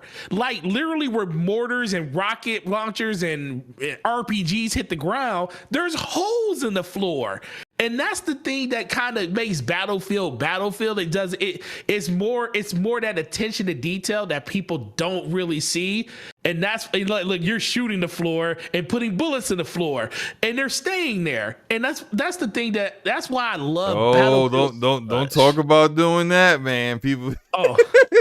Oh yeah, yeah. We can't talk about that. But no, that's what I love about. That's what I love about Battlefield, though, man. Just whatever you think you can do, and I just want the game to be great. It's like, that's it. Just fix the game so we can enjoy the game the way it's supposed to be played. Facts. There's a puddle on the ground right there too, a la Spider-Man. You just like to bring up all the narratives that end up becoming talking points. There's a puddle in the ground right there with ray tracing illumination in it, so you can actually see the sky. Moving on, our last topic of the night is for a game that we've been talking about for the past couple of weeks, which is Halo Infinite, and some changes with the battle pass progression. And so, if you did see my video, I dropped a video about this yesterday. Yeah, I think it was yesterday or Man, look, I'm last so night. exhausted. I can't tell. The fact that you dropped that video lets me know that you. I was like, man, he actually made a video. Congratulations. But look, I've been making videos. You know, but I'm just saying. I mean, but I know you've been tired, man. You missed Brap yesterday because you was sick and tired. Bruh, I was out. Oh, I was asleep too. I didn't even knocked out. I didn't even. I saw your tweet in the in the group chat. I was like, oh yeah, I didn't make it to the show either because I didn't even wake up to 12:30. But I mean, like, so over the past week, we had Fiesta Fiesta mode. What's the Fracture event? So which is like a NRL. Yeah, a timed event that comes through. Ooh, what's this? We got a super chat from BitCloud Gaming. What's up, Ryan? He says greetings from IGN. And shout out to Ryan. He's now an employee of IGN. Trying to give them I'm about to be mean, but trying to give them a little bit of credibility in the gaming side of things. Listen, just make sure you don't become an Xbox fan all of a sudden. Then people really gonna think that it's something up. Right. But no. Shout out to Ryan. I appreciate you coming through, bro. Shout out to you, Ryan. Congratulations too again, man. As always.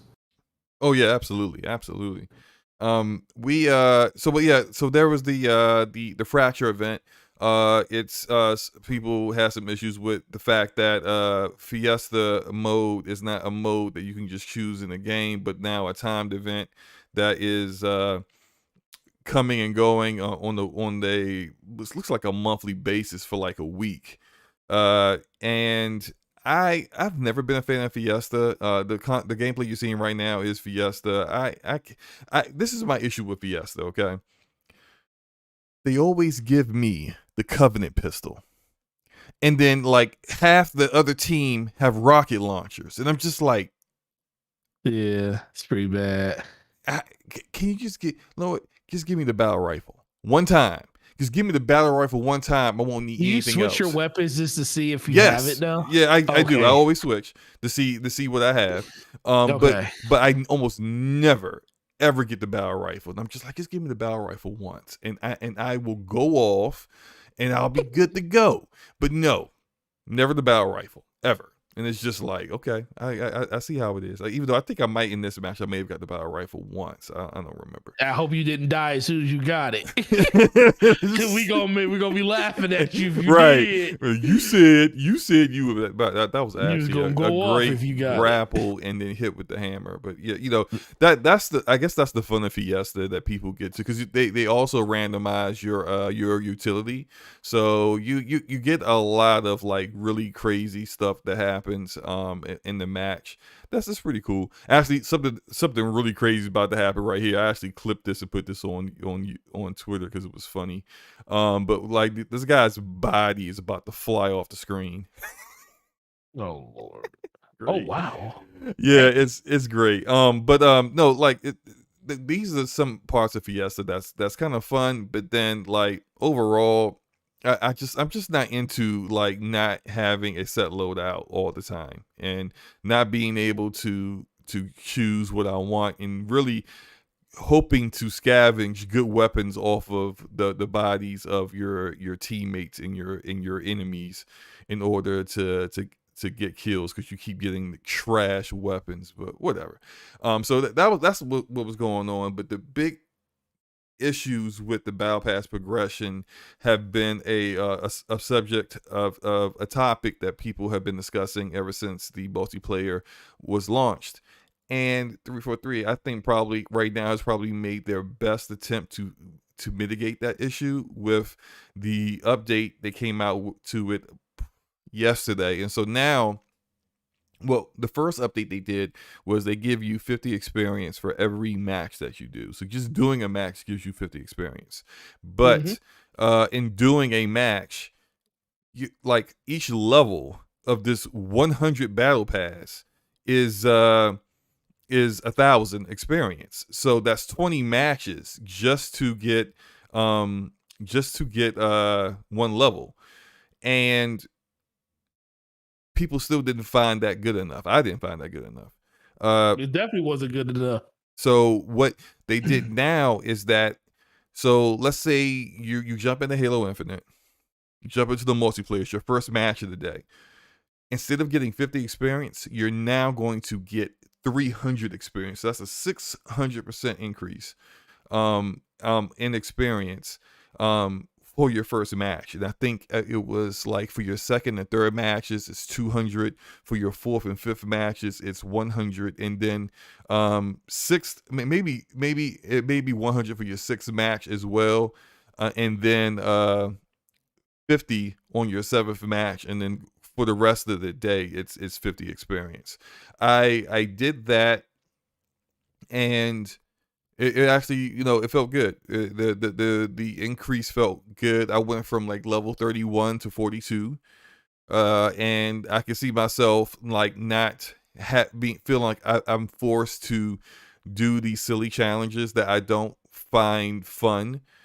In order to progress. Like, I just want to play the game. I don't want to kill 20 enemies with the mangler. I don't care about killing killing anybody with the mangler unless I pick it up and I got no choice.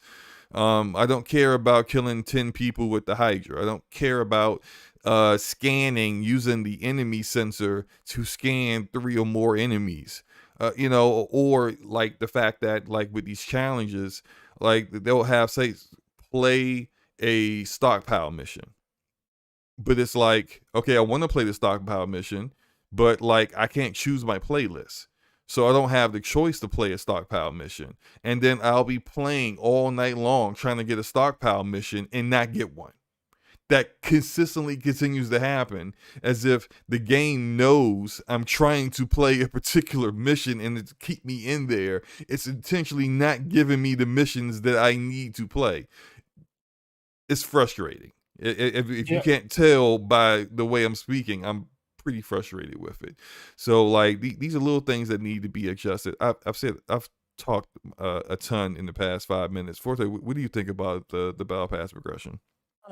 It sucks. It continues to suck. They made all they did. Okay, so this battle pass, all it lets me know is they don't have anything long term for this first season. The fact that they're doing everything they can to try to mitigate the situation and giving you more XP so you can progress through it faster. But the way you do it is just give you a decent amount of XP per game. Like, let your challenges stack as you receive them in game. Don't like say, oh, you got to wait till the game finishes for you to get, more challenges. If you complete a challenge in the game, complete the challenge and then give them another challenge while they're in the game. There is so many different ways. They completely took if you notice that they take the perfection one out, the perfect headshot. They took that one out the game completely. You don't even get that one no more. Because you used to get it every time you pulled that off 2 times in one game. They gave you 100 XP for doing it. It's not even in the game no more. So it just lets me know that this battle pass and all of the offerings they have in it, at least right now, is very bare bones. Like, there's not a lot of customization stuff in there that you can get outside of paying for it. So that's kind of the first thing that comes to mind. The second thing that comes to mind is just the fact that they know the gameplay is there. They know gameplay rules everything. Gameplay will make you overlook a lot of things. It'll make you play a game that you completely have a love-hate relationship with because the game just plays very well. And that's something that Halo can definitely hang its hat on. But this progression literally makes people it makes you question why you're playing the game, because you can go like SloMo. You didn't have matches like this. You can have a match where you go 25-2, you know, get an overkill, get 2 kill-taculars and a triple kill, but you get 50 XP because guess, 50 experience. You know what? Like, speaking of, that's the meme. Shout out to the homeboy Taz for posting that video of the guy that first of all, I don't know how they allowed him to be the person that got this. Exactly. I'm like, did he been fighting for did that he one. win a bet? Did they play paper, rock, scissors for who was going to be the one to shoot everybody? That's crazy. Right. Cause I was like, listen, that wasn't a multiplayer. Cause I was like, listen, that's a lot of trophies that was the entire server. It was it was the all his server. teammates and all like how did you get the no, it had to be a custom match. It had to be a custom. It definitely was a custom match, but still, yeah, because it wasn't a big team battle match, because you can't communicate with the other team. Yeah, but you can't kill your own. Well, yeah, you could team kill your whole team, but it wouldn't count as a kill like that, though. So it was basically a server where he was the only person on the other team and everybody else was on the other. And somehow, some way, he convinced these people to let me shoot all y'all in the head so I could put a clip on Twitter. I would have been fighting to be that person. But shout out to him for putting that up there. But that just tells me right there that it's like, dude, people enjoy the game, but the first thing that will happen is if once the progression disappears or people feel like that their time isn't being valued, right, they're going to run out of this game and leave.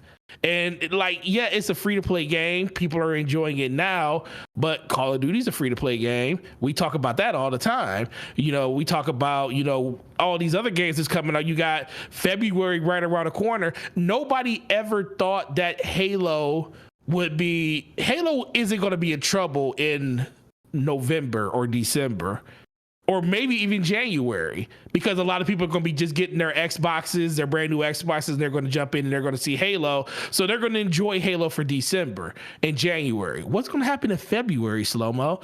You know, I've been very critical of this on Twitter, especially when it comes to Destiny, because this is the first time in a long time where I felt like there's nothing in that game for me. It's like the season, we still got 3 months left. Yeah, in Destiny. There's 3 months left in that season. 3 months, because it doesn't end till February. So this season is super elongated, but there's nothing for me to do because I've done everything already. This is going to be the same thing that happens to Halo. The only difference is Halo has a single player game that's kind of going to see itself through for at least probably the first couple of months that people get it. You know, you talk about the people that get it this month and actually at the end of this week, and then or the end of next week or beginning of next week, and then you got the people that's going to be getting it for Christmas and stuff. So it's going to have a nice little long tail going through December, but that's going to kind of fade out too in like January, and that's going to happen right around the time season 1 was supposed to end, because they moved it all the way out to 6 months. So that's my only really concern about I agree. They need to have something to fill that void, and clearly you extended it out because whatever you want to do in season 2 is not going to be ready by the time period that you said it was going to be ready by. But that said, like, there is a reason why you had that time period set for what you had it set for. And that reason is that because you know that, like, and this, it's not the only game that's out there that has seasons. And then, like, you know, of course seasons are like 3 months, you know, duh. But like, there's a reason why they call them seasons and they do them like that. Is because you want to keep people engaged. The kind of gamer that plays free-to-play games, the kind of gamer that doesn't mind spending $10 to $15 on a skin, especially in the skin in a game where primarily you're not even looking at it. Like, the kind of gamer that would do that is the kind of gamer that is very Now, they can very easily get addicted to your game and then very easily get addicted to something else. Right. And so, yeah. No, go ahead. No, finish it. Finish it. So you need to consistently keep dropping content to keep them engaged and to keep them excited for the game. If you don't, you're going to lose them. And then there's no guarantee once you lose them if they're going to come back. And so it's kind of a risk delaying season 2 to May, but you need to do something and have clearly it probably won't be big on content because that's part of the problem, is the fact that you're doing this delay is that stuff's not going to be ready. But you need to come up with an idea or something that will keep people engaged in the meantime. It is, let me say this, because there's some cases, because I've said this before, there are some cases where developers, especially the developers for looters, even though this isn't a looter, developers for looters need to understand that like people are going to leave your game, and how people leave your game is very important compared to like if people are upset with how your game turned out, if they leave your game frustrated, when you come out with a new expansion, the first thing they're going to think about is how frustrated they were the last time they played your game. Versus if people leave your game because like you ran out of content, but they generally have fun playing your game. When you come out with new content, the first thing to think about is how much fun they had, and then they want to go back to it. So what they have to do, because they're going to get players who will leave the game. The goal is to make sure that when you drop new content, those players come back and they feel happy and energetic and excited to come back. And that is something that we see that some looter shooters excel at. Some other first person games or free to play shooters excel at, and then some don't. And so that's going to be something they're going to have to navigate well. And I don't know if 343 has that capability, because this is a little bit different, because this is a different avenue for them. They haven't really gone into this kind of multiplayer game before. And not saying this is like different Halo, but different. The financial model is different, therefore the cadence of content is different, therefore the kind of gamer that you're interested in is different. So they need to make sure that they are catering to those kind of gamers, although a lot of us may feel like, don't care to them, care to me. It's about what I want. They clearly made this game to appeal to a certain type of gamer, and that those kind of gamers are going to need to be catered to. Yeah, shout out to the homeboy BG for hitting Onyx today. Oh, he did? Oh, that's awesome. Yeah, shout out to him. I was looking at his thing. I was like, let me go stalk BG's profile. And I looked and I was like, oh man, and I saw him play and I was like, man, he Diamond 6? And then I watched it and I was like, okay, he gonna hit Onyx soon, and he hit it today. So shout out to the homeboy, because I need to focus in on rank play. I haven't really been doing. Man, that's all rank. I play is rank play. But shout out to I went up to Platinum 5 from 4, but other than that, I haven't really been. Yeah, I'm like literally probably 1 or 2 wins away from Platinum 6, nice. And then I'll be in on my way to Diamond. But shout out to Dravenero. He said there's new stuff coming next week, Forte. And I mean, the biggest thing, yes, there is stuff coming. And that's why I didn't say anything about short term, because I think Halo's going to be fine short term. Mm-hmm. I think they have enough content to make it through February. The thing is, there's a bunch of games coming out in February. It's a lot of games that people are going to be interested in.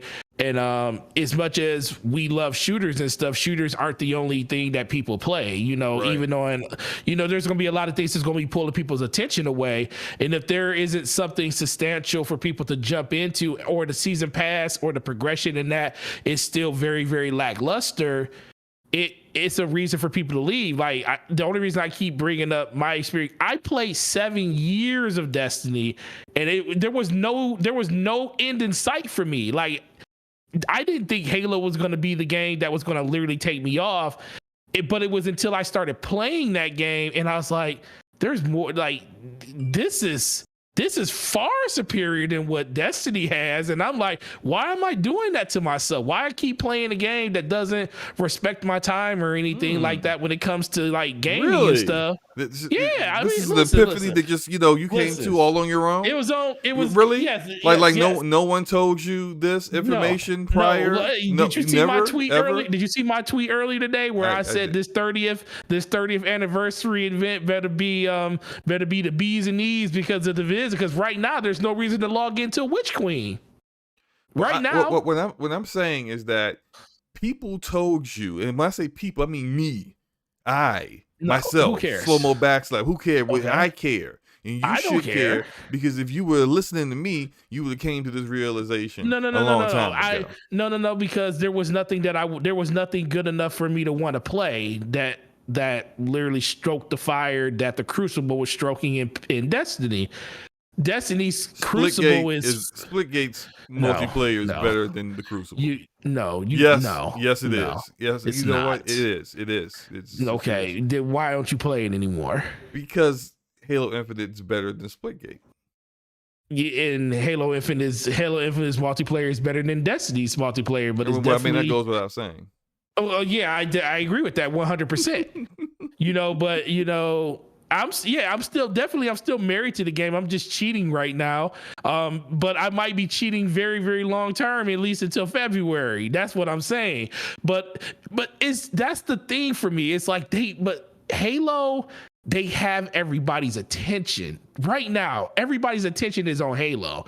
That's why I feel like the progression needs to be better. They need to do something to get people more, endeared to what they actually got going on. And I don't think they can really rest on their morals and stuff like that when it comes to the gameplay of it, because the gameplay's fire, but if people get tired of it, I already see people, I asked people on Twitter today, like, are you still playing Halo Infinite? If you are, if you are, why, yes or no? And some people say, well, I'm just waiting for campaign. Some people say, oh, it was fun when it first came out, but I just jumped back and forth and I don't want to get tied down to other games. Well, and I mean, that makes sense though. That is the variance that's going to happen in the gaming community. Like not everyone is going to be all in on one game. Not everyone's going to feel the same way about a game. I think everyone universally believes that the gameplay for Halo Infinite is multiplayer is really good. And the gunplay is really good, and this is probably the best 343 has done. That said, absolutely, but that still doesn't mean it's going to resonate for everyone. There are people who prefer a shorter time to kill, a shorter TTK. There are going to be people who are going to prefer a more grounded theme and not the futuristic super soldier stuff. People just don't really care for that. Like it's cool to get into it every now and then, but it's just not going to always be for them. Go ahead, my bad. No. I was just going to say, in general, shout out to Ron, the Division addict telling the Destiny 2 addict not to play his crack. But and my reply is, sir, I went to rehab. I uninstalled the Division. I uninstalled the Division. The Division is not installed on any gaming platform that I own right now. Hey, I told Luca. This is what I told Luca to her. We were talking I think we was on the phone. So I said, Luca, we could quit Destiny right now, because I'm in that mode. I could quit Destiny right now forever if we did one particular thing, because right now it would be impossible. Sacrifice a goat. Do it. What are you talking about? I told Luca. I said, Luca, if we want to quit Destiny, truly quit Destiny, let's delete our characters. Oh, that ain't happening. And neither one of you are doing that. No. If I swear to God, if I haven't deleted. I'm telling you right now. If Luca was if Luca, I don't believe you do it. I'm about to say it right now. I do not believe either one of you. It would be the hardest thing in the world to do, bro. But if me and Luca came to a consensus to delete our characters, I would never play Destiny again, ever. I would do it. Now you would not. No, I don't believe. Yes, I would. No, I don't believe. I don't care. I do not. Right now, listen. You would not. I feel right now about the experience in Destiny. Now that could change, because the closer we get to this 30th anniversary, and I jump back in and play, if it's good, then I'm gonna be all back in again. But as of right now, I just don't feel like the game's in a good place. It's not. It's just, it's Ain't actually been in a good place in a long time, sir. Oh, whatever. It's not in a good place. But I told Luke, I said, Luca, if you delete your character, I'll do it with you, and we can stop playing Destiny altogether. And she looked at me like I was look crazy. At the chat. Don't listen to the promises of an addict. That's exactly the point. You can say whatever you want. Listen, nobody believes you until you actually start making changes, man. Listen, real changes. I will literally go online and delete a character. A character that you got 3 of them. Right now I would delete one character. Then in order for me to delete the other ones, if Luca was like, "Come on, let's do it," I would do it. Yeah, I don't see that happening. You gonna try to see if Luca gonna do it? No, I know I'm not even gonna bother. I know none of you guys are deleting your Destiny character. SloMo. I would do it. How many hours have you put into these characters? Well over 5,000. You're not all deleting 3 of them. You're not deleting them. No. I would SloMo. That sometimes you just gotta do what you gotta do, man. That's how you get away from the game. You're not deleting these characters. If I was to say you would delete, would you delete your character, SloMo? No. I still have it. Look, I haven't deleted my characters. If I was to tell you I would delete my characters, if you delete yours, would you delete them? Yeah. If you actually would do it, then I would do it. Yeah, but otherwise, it would. To you, it doesn't matter because you don't play the game anymore. See, I need somebody that it truly matters to. Like, if you delete this matters. Like, I know to Luca or to Taz, if they was to delete their characters, that truly matters. So I would do it too. And then guess what? We will all quit together. I so don't believe that. Like, I'm trying to tell you, man. Hey, you got until what? You got a week to get these people to go along with it to make me do. I'll give you until December 8th to figure out how to get them to do it, and then I'll do it too. I'll do it on stream. I'll stream it and do it. You're not deleting no characters. I'll literally stream it and do it. I'm serious. I would. You're not deleting. Okay. Look, I just derailed the whole conversation. He's like, "Well, you ain't gonna delete your character." I'm like, I don't even know why we're talking about this because I know you're not deleting anything. It's just it's not happening. I just don't like the game right now, man. I haven't liked the game in a couple of weeks, 3 weeks now. It's just I haven't logged in. I haven't done any of that stuff. No reason to play it. You never had a reason to play it, man. Oh, stop it. Let me stop. All right. No, but Halo's in a good place, man. I love where Halo is. They just need to fix that progression. If that progression, that's the messed up thing about it is because the progression is the only thing holding this game back from being great. It's the only thing holding it back. Because I think the single player is going to be fire. Yeah, at least that's what a lot of people. A lot of people have been playing it, and I have yet to really play with someone that says that, you know, I've been playing the campaign and it's doggish, you know, so like it looks like, you know, this might be 343's best Halo game, which I'm all for. I love to hear that. I can't wait to play the campaign myself. I wish I would be playing it co-op with my buddy, but you know, it is what it is. But I mean, we'll see what happens. But Gaming Addict's still here. This is how you know Gaming Addict when you know he just been lurking for the last hour and a half. He said when Witch Queen comes out, you starting a new character. I would if listen, that's the only thing that sucks. That's why I say if we get too close to that, I'm not doing it because I'm not going to delete. I'm literally not going to delete characters just to start them over in Witch Queen. I'm not going to do it. So I need to delete them to get them out my system now. So when Witch Queen comes out, I'll be like, I'm not about to grind my characters back up to do that. Listen, I haven't even bought the SloMo. You know I buy all the DLC. I haven't even bought the Witch Queen DLC yet.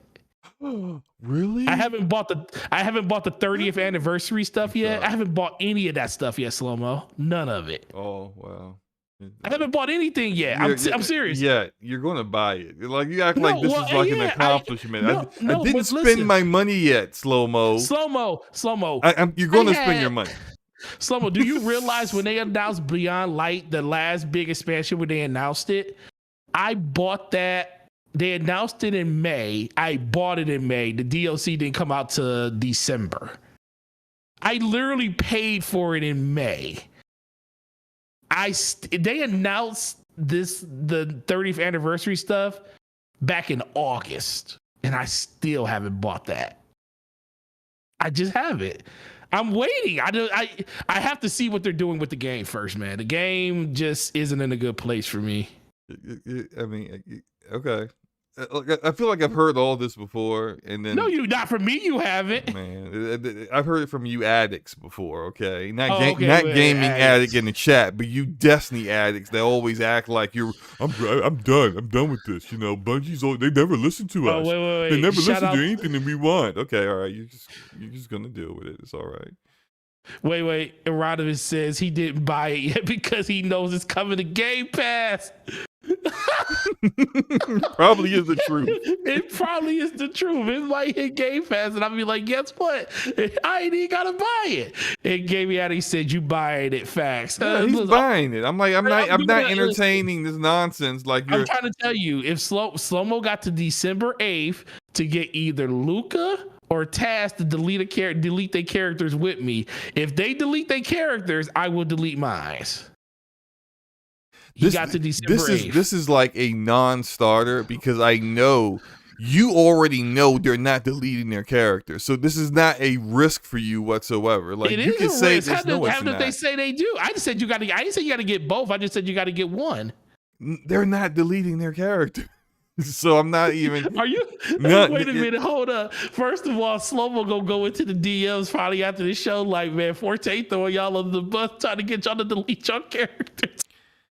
I'm not even gonna bother because I know you're not deleting anything. Okay, like they're not deleting anything, and you know they're not deleting anything, so you're not deleting anything. It would be for the best though, SloMo, wouldn't it? Yeah, you just stop playing. Don't you want me to heal and be better?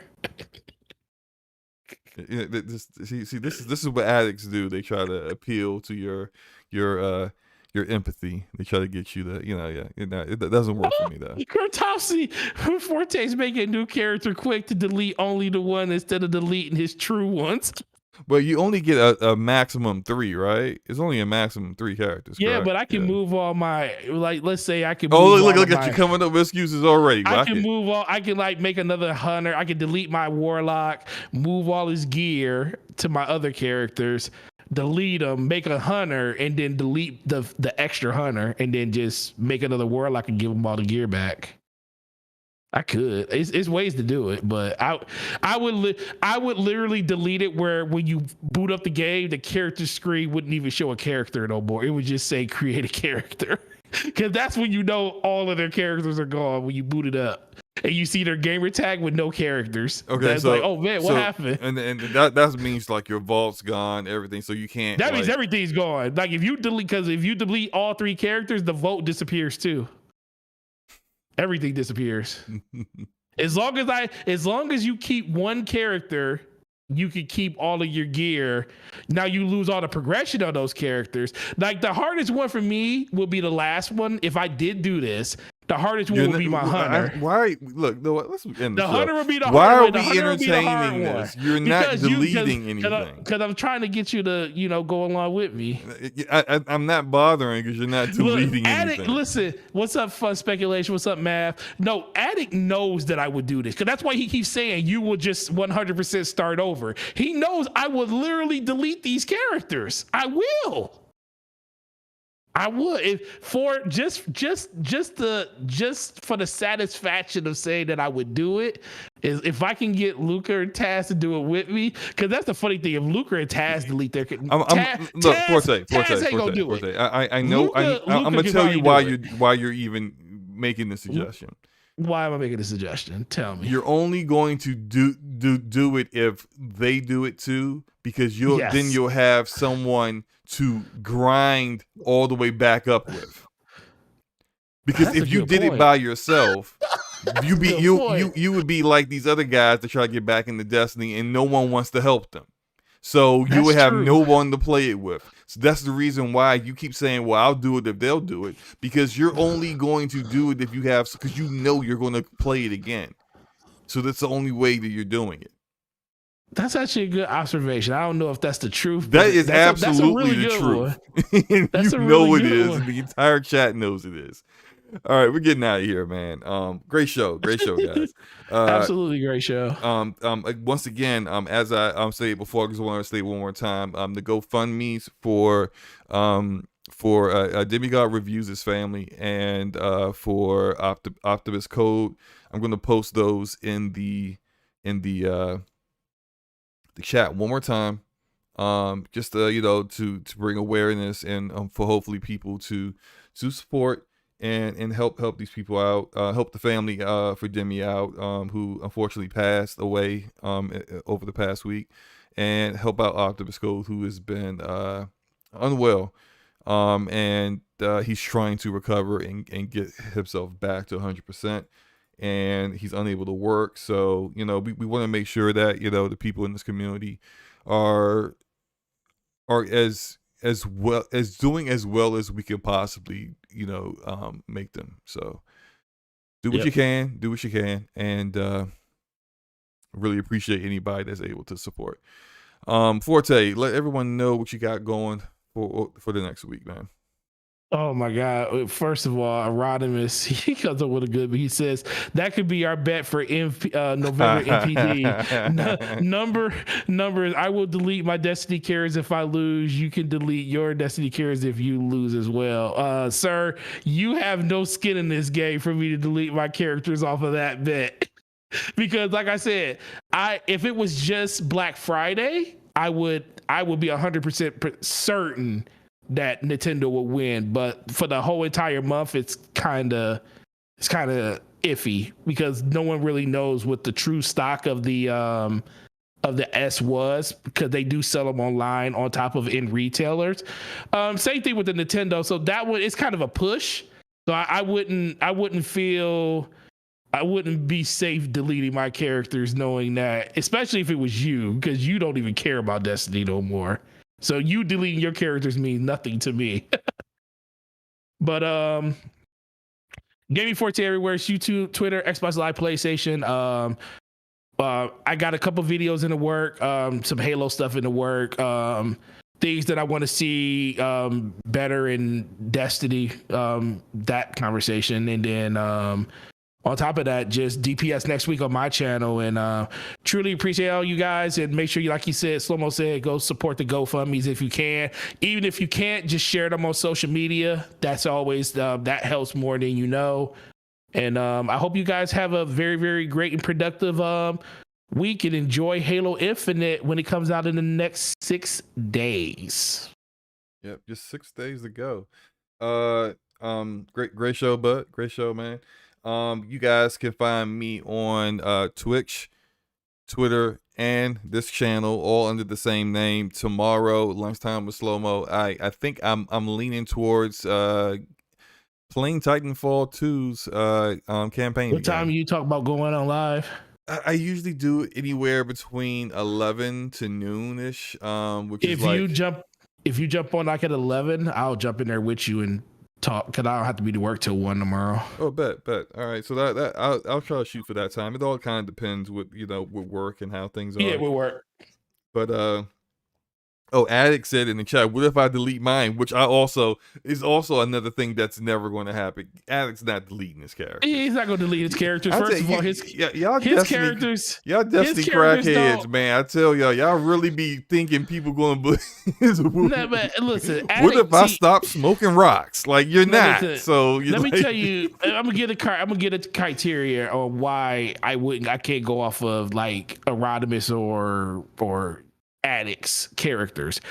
Addict's characters are not even, I don't even know if they're 13. They're probably not even 1310. They're probably 1300. Because Addict is one of those people that want to wait to the very end of the season to get caught up on his characters. Meaning he really don't care that much about Destiny to play it long term. He just wants to do it all at the end. So his investment level isn't as high as somebody like Luca or Taz or even somebody like or like Cognito. Like if Cognito was to delete his characters, that would be another something. Even though he don't play the game as much as like people like us, I know his value in those characters. Like if he deleted his Warlock, it would be like the end of the world. It'd be like the coming of the end of the Imagine world. if Lord Cognito deleted his characters? And shout out, he has a really good Destiny podcast with Abantis, that they go Last live word, on. baby. The last word. But can you imagine if he deleted his characters and he's he's hosting the last word and he's just like, oh yeah. Hey, I deleted my characters, guys. You know, I really don't know what's going on in Destiny anymore.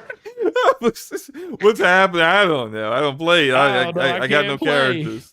I'm not grinding out these characters. He gonna go to Addict. Yo, Addict, you know, difficult game conqueror. How fast can you conquer this this XP grind and get my stuff back? But shout out to the IOP. Yeah, shout out to them. I got lunchtime with SloMo tomorrow. Like I said, leaning towards Titanfall 2. If it's not going to be that one, it might be one of these Supergiant games that I picked up over Black Friday, either Transistor or Prior, whatever it's called. I can never get that name right. I think it's called Pry. But either one of those or Titanfall 2. And then I do have videos in the pipeline that are still coming out. Getting back into the hang of uploading videos and video editing again. So I'm averaging at least 2 a week. I want to get back to my average of 3 a week like I used to. So look out for something within the next couple of days, because I haven't hit the third one for this week yet. But yeah, I think that's about it. Great show from the chat. You guys were pretty awesome tonight. I really appreciate you guys. We also they're terrible today. No, they were great. They're terrible. Shout out, yeah, especially Euronymous. I had to stop playing Destiny to start playing games. No, that's the truth. That is the truth. You got to stop playing Destiny so you can actually have time to play other good stuff. It is what it is. He's telling the truth, man. The truth hurts. The truth hurts sometimes. It might be. It's definitely the truth. Shout out to you guys. But hope you guys have a great night. I know it's a little late, but do take care, everyone. Take care of yourselves. I think in light of what's been happening in the community lately, I think I'm becoming increasingly more concerned with the health of the people that I hang out with a lot in this community, and I want to make sure everyone's good. Whether it's physical health, emotional health, psychological, mental, whatever. I just want to make sure everyone's good. And if you ever need anyone to talk to, I'm around. My DMs are openish. My DMs are open, so he may not be appearing online because he's hiding from everybody, but his DMs are open. Of course, yeah. I'm always hiding offline, always, but I am here, so just let me know. And you know what's funny about that, SloMo? I was gonna play Halo with y'all the other day. You liar! No, you weren't. No. I was gonna play Halo. I literally was about. I was like, I saw the DM because they were texting back. First, like, oh, I'm on. It's like, I'm on too, and I looked at the party. And I saw Taz was the only person online, but then I saw 2 anonymous gamer tags. You already knew who they were. You already know who they are. I was like, I already know who this is. But I was already in the game with Will at that point. Will, and we was running with one of my other friends, so I didn't even get a chance to jump in there. But the first thing I thought, I was like, man, these people just truly do not want to be online. Their lives are so... It's like they're so prideful and not being bothered when they're playing video games that they literally just appear offline and they don't want to be bothered. I didn't know you guys were so popular. I can understand Luca being that popular because she got 7,000 people literally chasing her and stuff, asking her all types of questions. What about you, SloMo? You were being real disrespectful right now, man. What, to you? Yes, I understand Luca having people, Luca got bother 7,000. her, but SloMo, why is your lonely? No one cares about SloMo. You behind appearing offline. Ain't nobody checking for you. Is what you're basically saying. You got what, 1,700 followers on Twitter? I got 26, almost. No, I got like 20. I don't know, 2,700. We ain't important. It's not about Twitter. There is no This is about who you hiding from. Just tell me who you hiding from, bro. Who you hiding from? I'm not hiding from anyone specifically. What I don't like is when I'm like, I'm playing a solo game, right? Uh-huh. And then I get spammed invites into another game, and I'm like, but clearly I'm doing something. It's called do not disturb. Addict does it very well. When he's reviewing a game, he throws do not disturb up on the screen. And guess what? When I see it, I don't send him messages. I don't message him. I don't even call him on the phone when I see that. That's what that's called, SloMo. Do not disturb. When you're playing a single player game. Okay, so why do they have the ability to go invisible? Maybe because you're doing something No, why secret. did Xbox create the ability to go invisible? Because if you're doing something super secret, you don't want people to know you're doing. Well, then there you go. I'm doing something super secret. No, you're not. You're playing a video game. You're just hiding from people. I'm doing something super secret, You're literally hiding from people, SloMo. Stop hiding from people. I'm not hiding from nobody. I just don't want to talk to y'all sometimes. Listen, all the time. You are a community leader. You need to be out here front facing and letting people know that you're a front facing community leader. You need to be out here. You don't see me appearing offline hiding from people. SloMo, stop hiding from people, man. It would be nice to jump online. SloMoBackSlap, showing invisible on all platforms. Come check me out. He even does it on Steam. Yeah. He does it on Steam. I was like, yo, why are you appearing offline on Steam? Look, man. I'm telling you, man, this man just be hiding from people, straight up hiding from people. Don't know why, but he does. We need to end the show, man. Addict calling me when he want to be. What's up, Addict? Do you got something you want to say about this? What are we doing here? Oh, never mind. Okay. About Homo appearing offline and hiding. We ending the show. Great job, guys. Check you guys next week. What? We will be on the DPS podcast on Forte's channel. That's Gaming Forte.